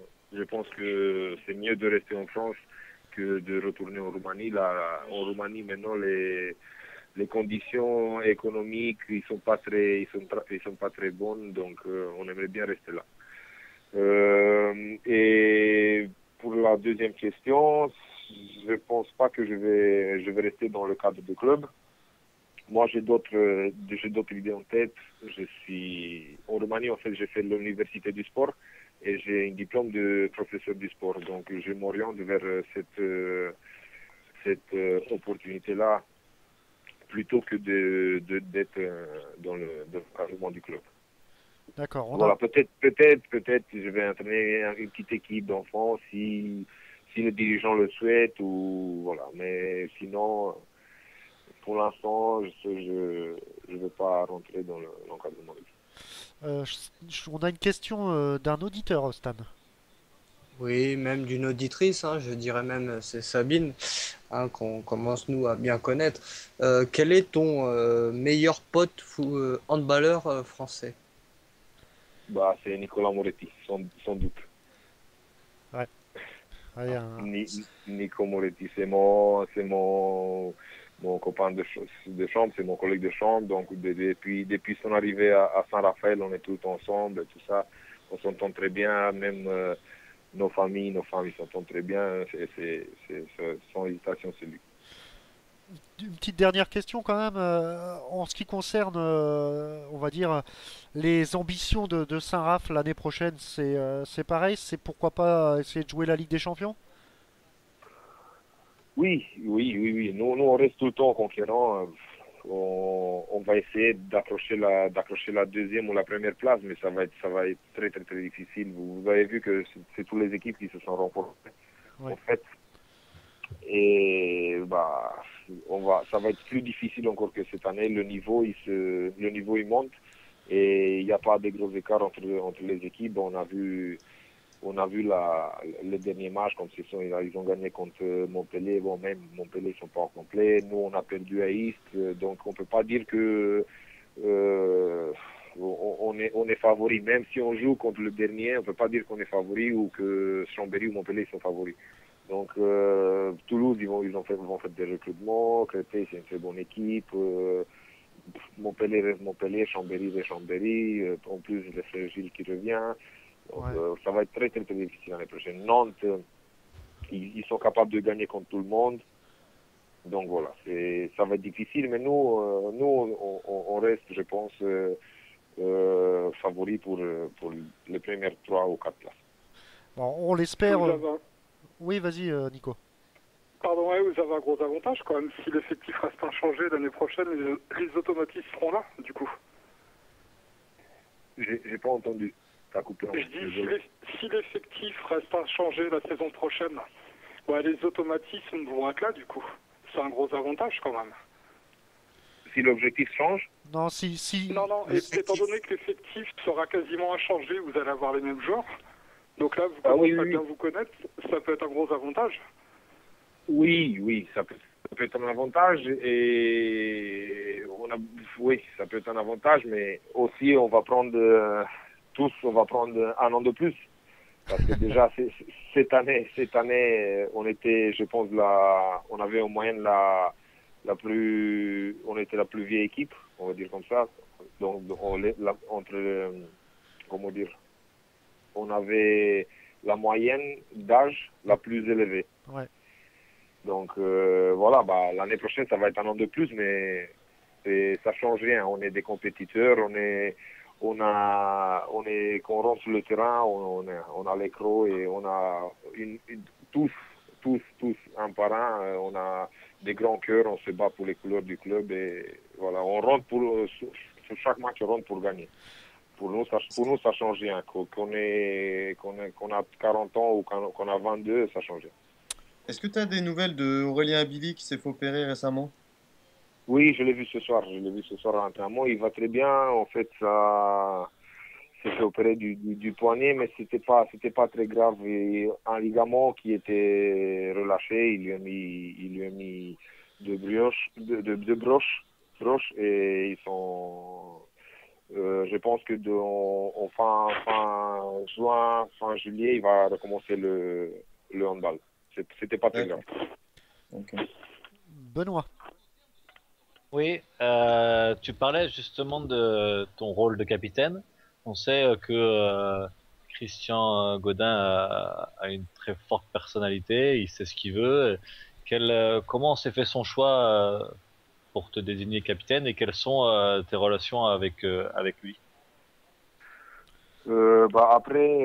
Après que Nikola Vojinovic l'a arrêté, il y a 3 ans, je pense, en 2008. 2008, oui. Ils ont décidé, le club, ils ont décidé que c'est moi qui va être capitaine. Moi, j'ai accepté, bien sûr, c'était un honneur, comme je vous avais dit tout à l'heure.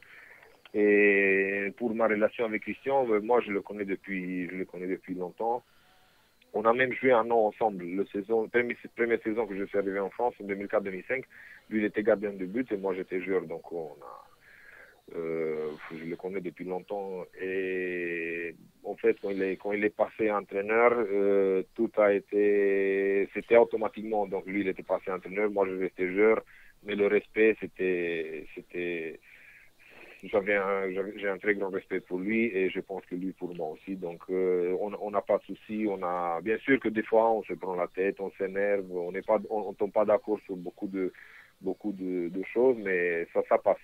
On a tous les deux des caractères comment dire volcaniques. On s'énerve vite, mais on s'éteint vite. Ça reste pas dans le cœur, on n'est pas rancunieux, on se dit les choses en face et voilà. Après ça passe. Et c'est pour faire avancer Saint-Raphaël. Bien sûr, tout est ça dans le groupe et on se dit des choses en face, on se parle dès qu'il y a un truc qui ne va pas, on se parle entre nous et voilà. Un petit dernier mot quand même. Est-ce que vous avez un petit pronostic concernant le futur vainqueur des Jeux Olympiques? Moi, j'espère que ça va être la France. Bah, on l'espère si tous. la Roumanie ne participe pas. Mais c'est sûr qu'ils vont pas participer. Mais bon, j'espère que ça va être la France quand même, parce qu'au dernier championnat du monde, ils sont passés un peu à côté. Mais je suis sûr, j'ai dit, même pendant le championnat d'Europe, j'ai dit que ça ne peut pas rester comme ça. Il y en avait trop de joueurs qui ont pas été en forme, mais là, je pense que ils vont tout casser là aux Jeux Olympiques. Ils vont gagner tous les matchs et ils vont montrer le vrai visage de la France. Bah, moi, j'espère en tout cas. On l'espère. Stan, une dernière petite chose à demander à notre invité. Ouais, avant de lui demander la phrase RTS, lui demander son meilleur et son pire souvenir handballistique. Mon meilleur souvenir, je pense qu'il y en a deux qui sont égales. D'abord, je vais commencer avec le plus vieux là. C'est quand on s'est qualifié en demi-finale avec Dynamo Bucarest. On a perdu d'un but à Nothorn et on a gagné d'un but. On a gagné les 2 buts en Roumanie et c'est moi qui marque le dernier but à 3 secondes de la fin. Et il y en a encore un qui va rester toujours dans ma mémoire, c'est la demi-finale contre Dunkerque à Nantes. Il y a 3 ans pour le Coupe de la Ligue, qu'on obtient la première qualification européenne pour le club de Saint-Raphaël. Et ça s'est fini en séance de tir au but et c'est moi qui marque le dernier penalty. Bon, depuis, j'en ai loupé un décisif aussi. Hein, donc, voilà. Donc ça, c'est les deux meilleurs. Et après, la pire, c'est il n'y a pas longtemps, c'est à Istres, quand je loupe le dernier penalty et mon équipe se fasse éliminer face à Istres en quart de finale de Coupe de France. Donc ça, c'est le pire. Ouais. Un peu difficile. Ouais. Oui. Et depuis, je tire plus les penalties. C'est fini. Moi, le penalty, c'est pas pour moi. Stan, dernière petite chose. Bien sûr, la petite phrase que tous nos invités ont la gentillesse de dire pour nous. Donc, j'espère que je vais bien prononcer. Hein. Ne m'en veux pas. Hein. Donc, ici, Dan Rares, fortuné à nous. Bienvenue sur Radio Token Sport. J'ai pas compris, ça s'est coupé. Ah. Donc on vous demande une petite phrase hein, donc, pour nous faire un peu de promo. Stan? Oui. Ouais, la petite phrase, et désolé si j'écorche un peu ton nom, ou tu me diras si je le prononce bien ou pas. Donc ici, Oui. Dan Rares, fortuné à nous, bienvenue sur Oui. Radio Token Sport. Voilà. Si tu pouvais la À la répéter. oui, je répète, mais à la fin, ça coupe là. À la fin, je comprends pas très bien. C'est bienvenue sur Radio Talk and Sport. Ici, Dan Rares Fortuneanu, bienvenue sur Radio Talk and Sport. Parfait. Et juste une question, c'est quoi Dan Rares? C'est deux prénoms? Oui, c'est deux prénoms. C'est pas avec le tiret entre. C'est pas posé. Dan, c'est un prénom et Rares, c'est un prénom. En fait, Dan, c'est le prénom de mon père et ils m'ont appelé après lui. D'accord. D'accord. Bah, parfait, hein. Merci, merci Dan. Merci à vous. Bonne continuation et continuez comme ça, vous faites un très bon boulot. Bah, merci beaucoup, hein. Merci beaucoup. Ça nous encourage. Bonne soirée. Bonne soirée à vous. Merci beaucoup. Au revoir. Au revoir. Donc voilà, hein, c'était Dan Rares Fortuné à nous, voilà, j'ai réussi à le dire, qui était difficile, qui était avec nous, mais c'est super intéressant quand même hein, d'avoir des joueurs comme ça, étrangers qui arrivent en LNH avec leur accent et tout, ça donne, bon là c'était pas de l'exotisme, mais ça donne quand même aussi une autre ouverture du handball qu'il y a en LNH, il n'y a pas que les Français. Comment ça, la Roumanie, c'est pas exotique? Effectivement, c'est peut-être moins exotique que l'Espagne par exemple, on espère peut-être avoir Valero, car signé d'ailleurs à Nantes, Mika, je sais pas si tu l'as vu. Je parle plus depuis qu'il me répond pas. Hein. Voilà, on sait, tu fais un peu la tête. 21h23, on a le temps quand même. On va reparler de Pro D2 parce qu'on a parlé juste d'Aix, mais on va parler aussi des playoffs et puis des. Ah, c'est bon, la Pro D2 c'est terminé, on n'en parle plus. Hein. Des équipes. D'ailleurs, Mika, on te l'a pas dit, mais on cherche à te remplacer parce qu'il faut un mec de Pro D2 quoi. À moins que tu signes à Billière, mais. Moi, je pensais plus en parler l'année prochaine, juste en fait. Non, on va plus en reparler, tant mieux. On va parler de LNH. Non, on en parlera toujours de Pro D2. Hein. C'est le hand qui veut ça. On va laisser la parole à Nico parce qu'on va parler quand même d'un fait qui s'est passé. Alors, j'ai recherché partout. J'ai jamais vu une équipe championne de France être reléguée. Et c'est ce qui va peut-être se passer pour la pauvre équipe d'Arvor, championne de France de la LFH, et peut-être reléguée en division inférieure, division 2, pour des problèmes de gestion financière, épinglée par la DNCG du handball. Donc je pense que Nico, tu voulais nous parler un peu de cette très très mauvaise nouvelle pour Arvor. Ouais, tout à fait. Moi, j'ai un énorme coup de gueule à pousser, franchement. Énorme coup de gueule. Alors, je rédige sur Handplanet, donc l'article va être mis en ligne sous peu. Ça, par contre, ça n'engage ni la rédac d'Handplanet, ni RTS, bien entendu. C'est mon avis perso à moi. Je trouve lamentable ce qui s'est passé. Annoncer à Arvor qu'ils sont relégués 2 jours avant la finale. Je pense que ça aurait pu attendre mardi, honnêtement. Ouais, effectivement. Alors, moi, je trouve ça pitoyable. Au niveau du sport, je trouve ça nul. Alors, est-ce que vous pensez que c'était fait en sorte pour les démobiliser un peu? Est-ce que ça a été fait intentionnellement ou est-ce qu'ils avaient d'autres choix? Comment analysez-vous ça, Mika, Benoît, Stan? Est-ce que c'était vraiment dans le fait de dire déstabiliser un peu tout le groupe d'Arvor? Moi, je pense pas que c'était intentionnel. Je pense que c'était plutôt maladroit et que c'était une histoire qui devait être traitée depuis un moment et qu'ils ont donné le résultat. Et je pense que la CNACG, c'est pas forcément. Ils s'occupent des comptes, ils s'occupent pas forcément du sport. Et quand ils ont je pense qu'ils sont indépendants, je pense. Voilà, quand ils ont eu leur décision à rendre, ils l'ont rendue et c'est très mal tombé. Et c'est vrai que c'est. Autant elles avaient gagné à l'aisement. Pardon. Elles avaient gagné facilement à l'aller, autant si elles avaient gagné que d'un but ou de 2 buts, ça aurait pu être préjudiciable pour la finale retour, autant là ça l'a pas été, donc tant mieux pour les filles d'Arvor. Je crois même que ça fait l'effet inverse d'ailleurs. Hein. Oui, bah oui, bien sûr. Ouais, je pense que ça fait l'effet inverse. À mon avis, Arvor a voulu faire un joli pied de nez au monde du handball féminin.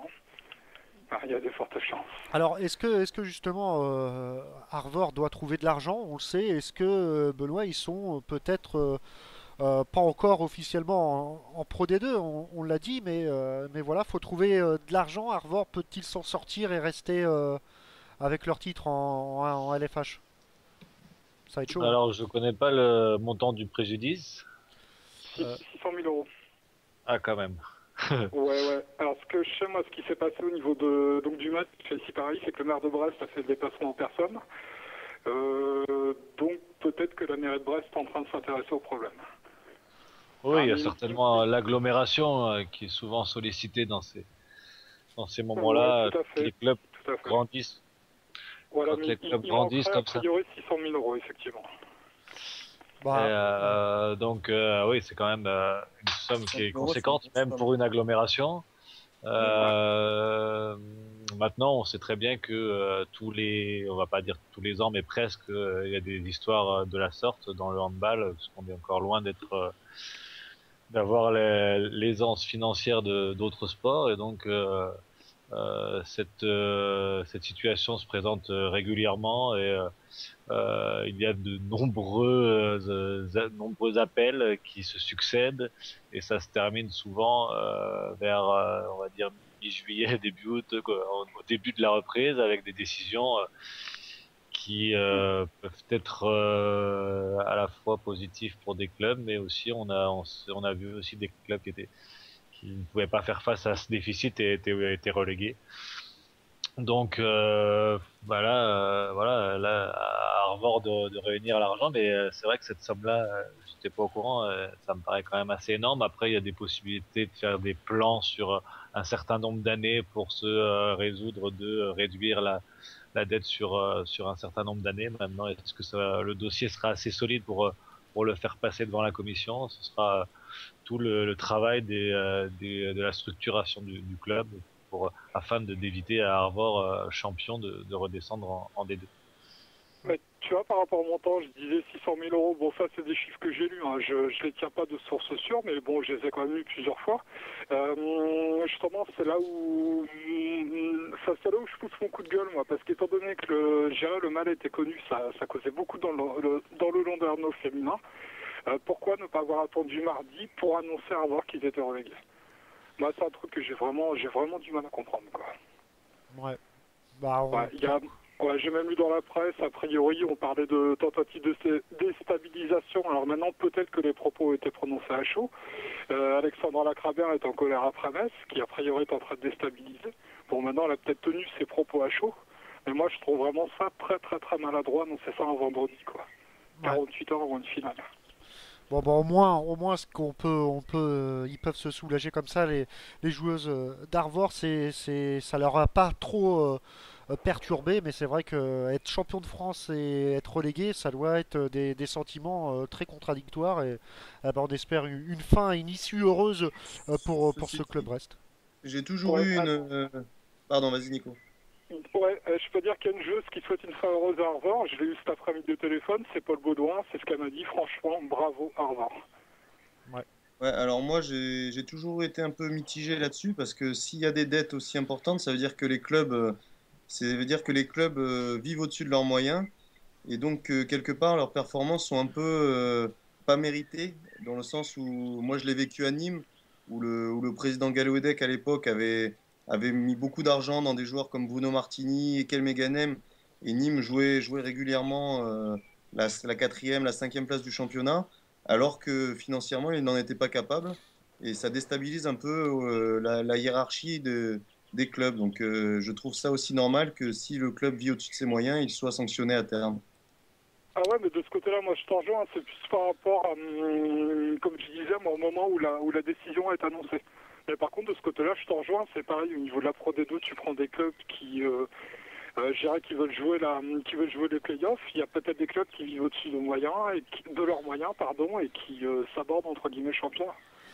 C'est le même problème en Pro D2 aussi. Ouais, là, le problème est un petit peu différent en Pro D2, c'est-à-dire qu'il y a des clubs qui n'ont pas forcément le budget, mais qui par contre ont le niveau sportif. Ça, c'est encore un autre problème. Oui, effectivement. On parlait de Paul Baudouin tout à l'heure. Hein. Heureuse Paul Baudouin, parce qu'elle a gagné la coupe, la Challenge Cup, hein, avec son équipe du Havre. Donc voilà, c'est une coupe qui revient assez souvent. Hein. D'ailleurs, en France. Donc je crois que c'est, il me semble, hein, j'ai lu ça quelque part, je crois que c'est 3 équipes françaises sur 4 ans qui gagnent cette Challenge Cup. Donc belle victoire des Havraises. Une coupe qu'on n'entend pas beaucoup parler, qui est pas très médiatique, mais C'est un peu une coupe en chocolat, je crois, quand même. voilà, comme dirait... C'est-à-dire que Ben le disait la dernière fois, en masculin, on la joue plus. Donc, si on avait des clubs engagés dans cette compétition, sans doute qu'on la gagnerait aussi. Ouais, On n'a plus le droit de la jouer par rapport à notre classement de l'EHF, je crois, et du coup, on est une nation trop forte pour pouvoir jouer cette Coupe d'Europe en masculin. Ouais. Tout à fait. Par contre, dans l'histoire de la ville du Havre, ça reste quand même une belle histoire parce que c'est la première Coupe d'Europe qui est remportée par un club havrais dans un sport collectif. Que ce soit niveau foot, hand, basket et compagnie, quoi. Ça reste génial, hein. Moi, si on me donnait la possibilité de jouer la Coupe d'Europe en chocolat, je la jouerais volontiers. Hein. Ouais, pour l'instant qu'on joue au hand, hein, c'est le principal. Non, belle victoire havraise. Vite fait, un mot sur la Pro D2 parce qu'on n'a pas parlé quand même des joueurs, des équipes pardon, qui va jouer les playoffs. Donc il y a Billière, Mulhouse, Dijon et Vernon. Hein, Vernon 5e. Hein, et derrière, Semur et Chartres ont un peu la place entre guillemets du con, hein, pardonnez-moi l'expression, avec un petit point. Ils ne joueront pas les playoffs. Pas de surprise là-dedans, Benoît. Un Billière, Mulhouse, Dijon, Vernon. On s'attendait peut-être à Chartres aussi, non? Ouais, si, Vernon, ça a été la surprise. La quand surprise, même. Ouais. Et, on pensait pas que tous les autres allaient. Petite surprise quand même, parce qu'ils ont été vraiment solides à domicile cette année. Ouais. Non, mais ça s'est joué vraiment sur la dernière journée. Ouais. Ils pensaient pas que tous les autres allaient. Parce qu'ils dépendaient vraiment. Avec leur défaite à domicile, ils dépendaient vraiment de tous les résultats. Et Chartres fait match nul et a la balle de match à 15 secondes de la fin, je crois, pour avoir eu quelques échos de ce match. Et en fait, sur une maladresse, ils perdent ils font match nul et du coup, ça les empêche d'aller au playoff. Donc Chartres avait toutes les cartes en main pour être cette dernière équipe qualifiée pour les playoffs. Et d'ailleurs Chartres qui a fait un énorme recrutement, hein, notamment du côté de Tremblay. Donc effectivement, ça doit être un peu déçu, hein, pour Sébastien Ostertag notamment et aide-moi Benoît. Sébastien Mangin. Voilà, exactement. Je ne te cache pas Sébastien Mangin était présent au match de Chartres et quand il est revenu, il était un petit peu désolé par rapport à l'issue du match. Ouais, j'imagine bien. Donc Chartres-Besançon qui finit 7e. Semur, Chartres et Besançon qui finissent vraiment fort, mais pas assez pour aller jouer les playoffs. Et puis dans le bas du classement, on peut saluer Ponto Combo qui était mal en point, qu'on avait reçu le coach Benoît, et puis qui se sauve quand même dans ce championnat de Pro D2. Belle perf. Ouais, il s'était sauvé la semaine dernière en allant gagner à Saintes. Ouais. Mais moi j'avais émis l'hypothèse que Massy s'en sorte au détriment de Dijon qui peut-être déjà la tête au playoff, mais non, Dijon a joué encore de manière non, mais très... t'avais oublié dans tes calculs que Dijon pouvait encore récupérer la 3e place, et entre Mulhouse et Dijon, l'avantage de réceptionner le 2e match était quand même assez important vu le faible nombre de kilomètres qu'il y a entre les deux villes. D'accord. Ah oui, effectivement. Et ils espéraient sans doute une défaite de Mulhouse à Vernon pour pouvoir récupérer cette 3e place. Ouais, et ce qui n'a pas été le cas. Donc Nantes. Donc Massy, Nanterre en D2. Nanterre, Massy en D2. Donc voilà, c'est voilà. Est-ce que ouais, non, je pense qu'on a fait le tour au niveau de la Pro D2. Donc Aix-en-Provence, Tremblay l'année prochaine. Un pour la 2e montée quand même. Allez, un prono pour la 2e montée.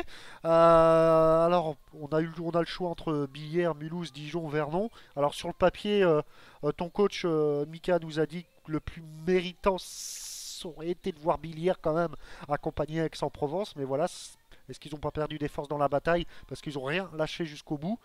Et est-ce que Dijon va pouvoir... voilà, on sent qu'ils ont un peu lâché le championnat depuis quelques temps pour se consacrer. Allez, à vos pronos, messieurs, on va commencer par Stan. Quelle équipe va accompagner Aix-en-Provence? Billière, Mulhouse, Dijon ou Vernon? Billière le mérite, donc je pense que ce serait une bonne chose que Billière monte. Nico, ton avis là-dessus? Moi, je rejoins Stan sur un coup de cœur Billière. Benoît Perabou, ton avis là-dessus? Moi, je reste dans la lignée de mon pronostic de début de saison, Dijon. Ah, Dijonais de cœur, non, au moins ça fera une Non, mais équipe. j'avais dit ça en début de saison, donc je m'y tiens.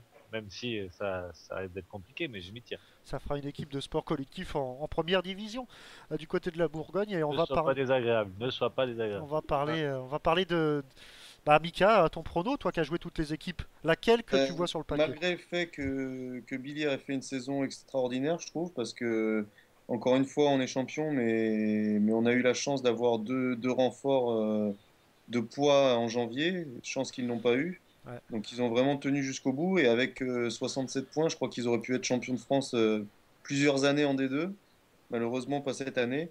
Mais voilà, je trouve qu'ils ont très mal géré cette fin de saison. Ils auraient dû relâcher. Ils ont perdu Merlin Rosier sur un match et Drovniakovic s'est aussi blessé. Donc ils ont quand même pas un effectif pléthorique. Donc c'est des joueurs importants et qui vont leur manquer pendant les playoffs, notamment Rosier. Je crois qu'il pourra pas jouer les premiers matchs. Et moi, je verrais plutôt Mulhouse parce que c'est une équipe un peu plus accrocheuse, un peu plus sur des matchs aller-retour comme ça. Je pense qu'ils auront la violence nécessaire pour battre une équipe de Dijon un petit peu trop tendre à mon goût. Donc, ok, Et Mulhouse. ils ont l'avantage de recevoir Voilà. le deuxième match. Donc Mulhouse pour Mika, Billère pour Nico et Stan, et puis Dijon pour Benoît. Donc il reste C'est un Verdon. coup de cœur pour moi.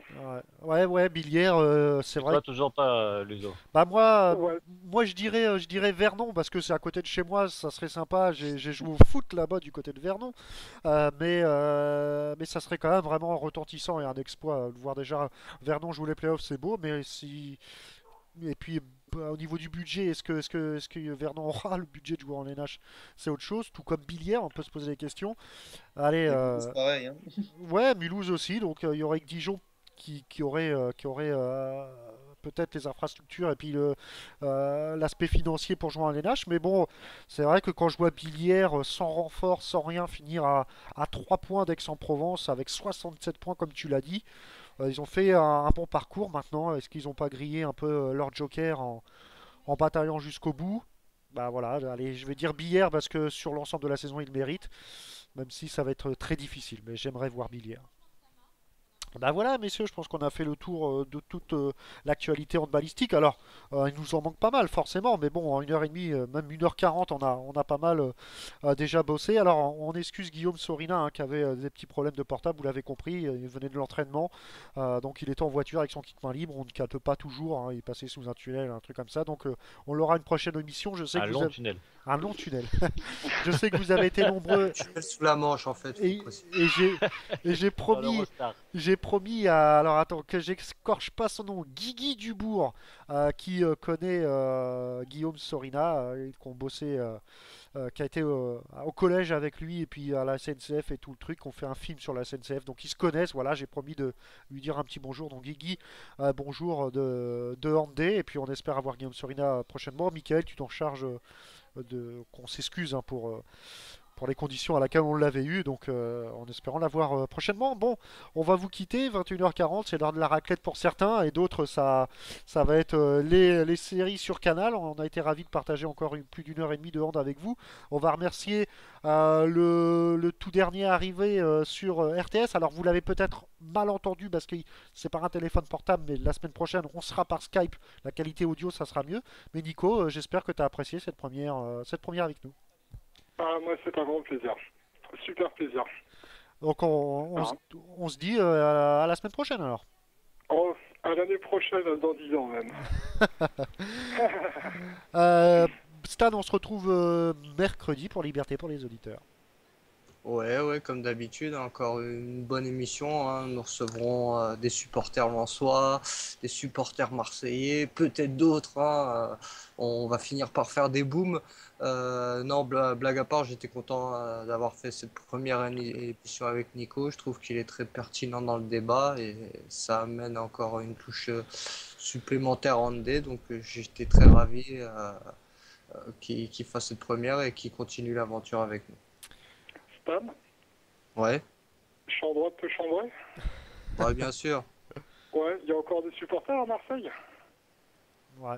Franchement, moi en tant que supporter parisien, si tu veux Cochamble les Marseillais, allons-y, allez, je te relance, vas-y, une autre. Allez, on parlera pas de foot, ce sujet qui fâche en ce moment. On remercie Benoît aussi d'être avec nous. Et puis, bah, on va dire que la saison d'LNH se termine avec de bonnes nouvelles. Benoît Tremblay se maintient.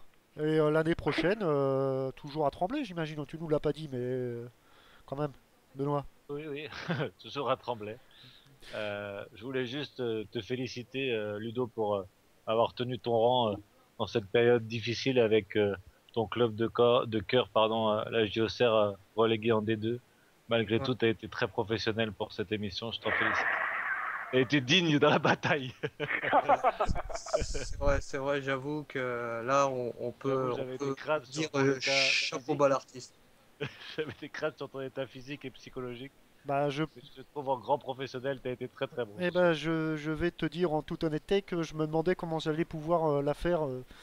Enfin voilà, c'est un peu con de se mettre dans des états pareils pour un club de foot, mais voilà, je sais pas, voilà, j'ai pas demandé non plus. Bref, passons. Donc Benoît, prochain match contre Tremblay, bah, c'est contre Célestat et c'est bientôt dans 5 jours, si je ne Voilà, m'abuse. exactement, samedi à Célestat. Samedi à Célestat, donc. Pour essayer on a encore eu des discours ce matin de l'entraîneur qui compte bien pas galvauder cette fin de championnat qui a été assez chaotique pour nous, donc on va malgré tout essayer de. C'est la 6e place l'objectif. On n'a pas de place, pas d'objectif, mais elle est encore jouable la 6e place, donc on va essayer de quand même bien terminer ce championnat et de rester mobilisé, mais il y a des joueurs qui vont en profiter pour se faire opérer, avancer un petit peu les interventions au niveau des opérations, donc on va peut-être pas être au complet jusqu'à la fin de saison, donc voilà, peut-être encore une équipe un petit peu remaniée, mais en tout cas on essaye de rester mobilisé un minimum pour essayer de finir cette saison un peu plus dignement qu'on ne l'a fait pendant tout le long de la saison. J'ai entendu parler d'un jeune grand gaucher à Tremblay, c'est vrai? Ah oui, il y a un jeune grand gaucher, exactement. Qui met 10 buts par match en N3, en N2. En N2, oui, qui a fait quelques apparitions avec nous déjà en première division, mais qui a encore besoin de s'aguerrir un peu. S'aguerrir et de se frotter un peu au vieux pour lui rappeler que le chemin est encore long. On n'est pas arrivé même en faisant 2 mètres et en étant gaucher. Vous êtes nombreux encore. Sur la bonne route. Vous êtes encore nombreux à nous écouter à cette heure-là. Vous êtes encore nombreux à nous écouter à cette heure-là. Et puis, si vous n'étiez pas en début d'émission, vous allez pouvoir retrouver le podcast juste avant pour moi. Encore de souhaiter félicitations à Mickaël. On a essayé de te faire une petite surprise et puis en invitant le coach. Donc j'espère que ça t'a plu et puis que pour toi c'est les vacances, Mika, je crois, non? Ouais, plus ou moins. Ouais. En plus, je me suis un peu tordu le genou, donc là cette semaine je fais rien du tout. Et puis après c'est juste la muscu pour la plage. Hein. Alors pour la plage, pas juste, trop. Juste une dernière petite chose. Le coach de Mika était déçu. Il avait prévu une conférence de 3 heures, donc il sera agréablement conquis la prochaine fois qu'il sera réinvité. Ah, mais bien sûr, c'est vrai que le timing. J'ai trouvé ça un peu bref. Le timing était très court avec Guillaume qu'on devait recevoir, mais ça va être plaisir de recevoir Jérémy. Hein, pas de il adore parler, Jérémy, donc c'est normal qu'il ait été frustré. Donc pour rien dire. Déjà, ça nous rassure. Il y a pas que sur Andé que Mika est pressé, même pour les causeries, il arrive en retard. Quoi. Le ciel a été trouvé. Mika, donc c'est pas trop dur quand même de rester 2 mois sans handball là? Ah non, là on était un peu arrivé à saturation, donc on va faire du volley, du basket, du badminton, du kayak, tout ce qu'on peut, sauf du handball. Quoi. Et ça va faire du bien, et puis ça nous permettra de revenir à la rentrée avec une grosse envie de ballon. Ouais, elle est fixée quand la reprise, Mika? Le 26 ou le 27, par là, 26-27 juillet. D'accord.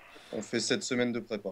Alors, vous l'avez compris, l'année prochaine, il y aura Andé, quand il y aura Tremblay, Aix, on essaiera de séparer un peu les 2 protagonistes. Hein.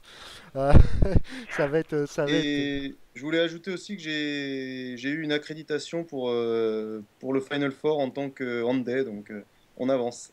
Ah, super.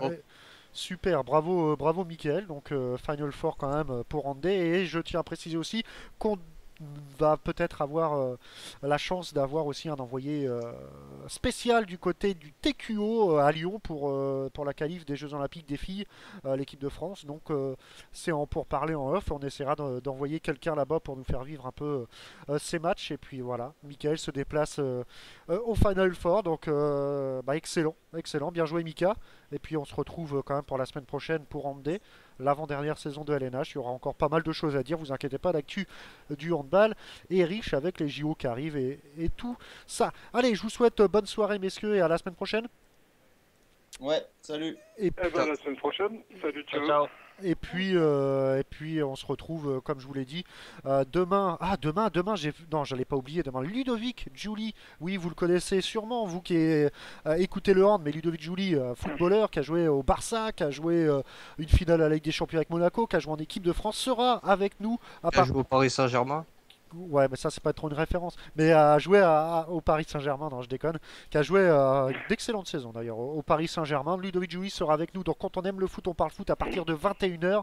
Et il y aura également à partir de 20h le débrief du National avec Emeric. Il ne faut pas manquer ces deux rendez-vous. C'est demain, Ludovic Giuli sur RTS. Donc voilà, c'est encore, comme dirait Mika, on avance. Allez, bonne soirée à tous et je vous laisse avec un petit jingle de Thierry Omeyer, Narcisse et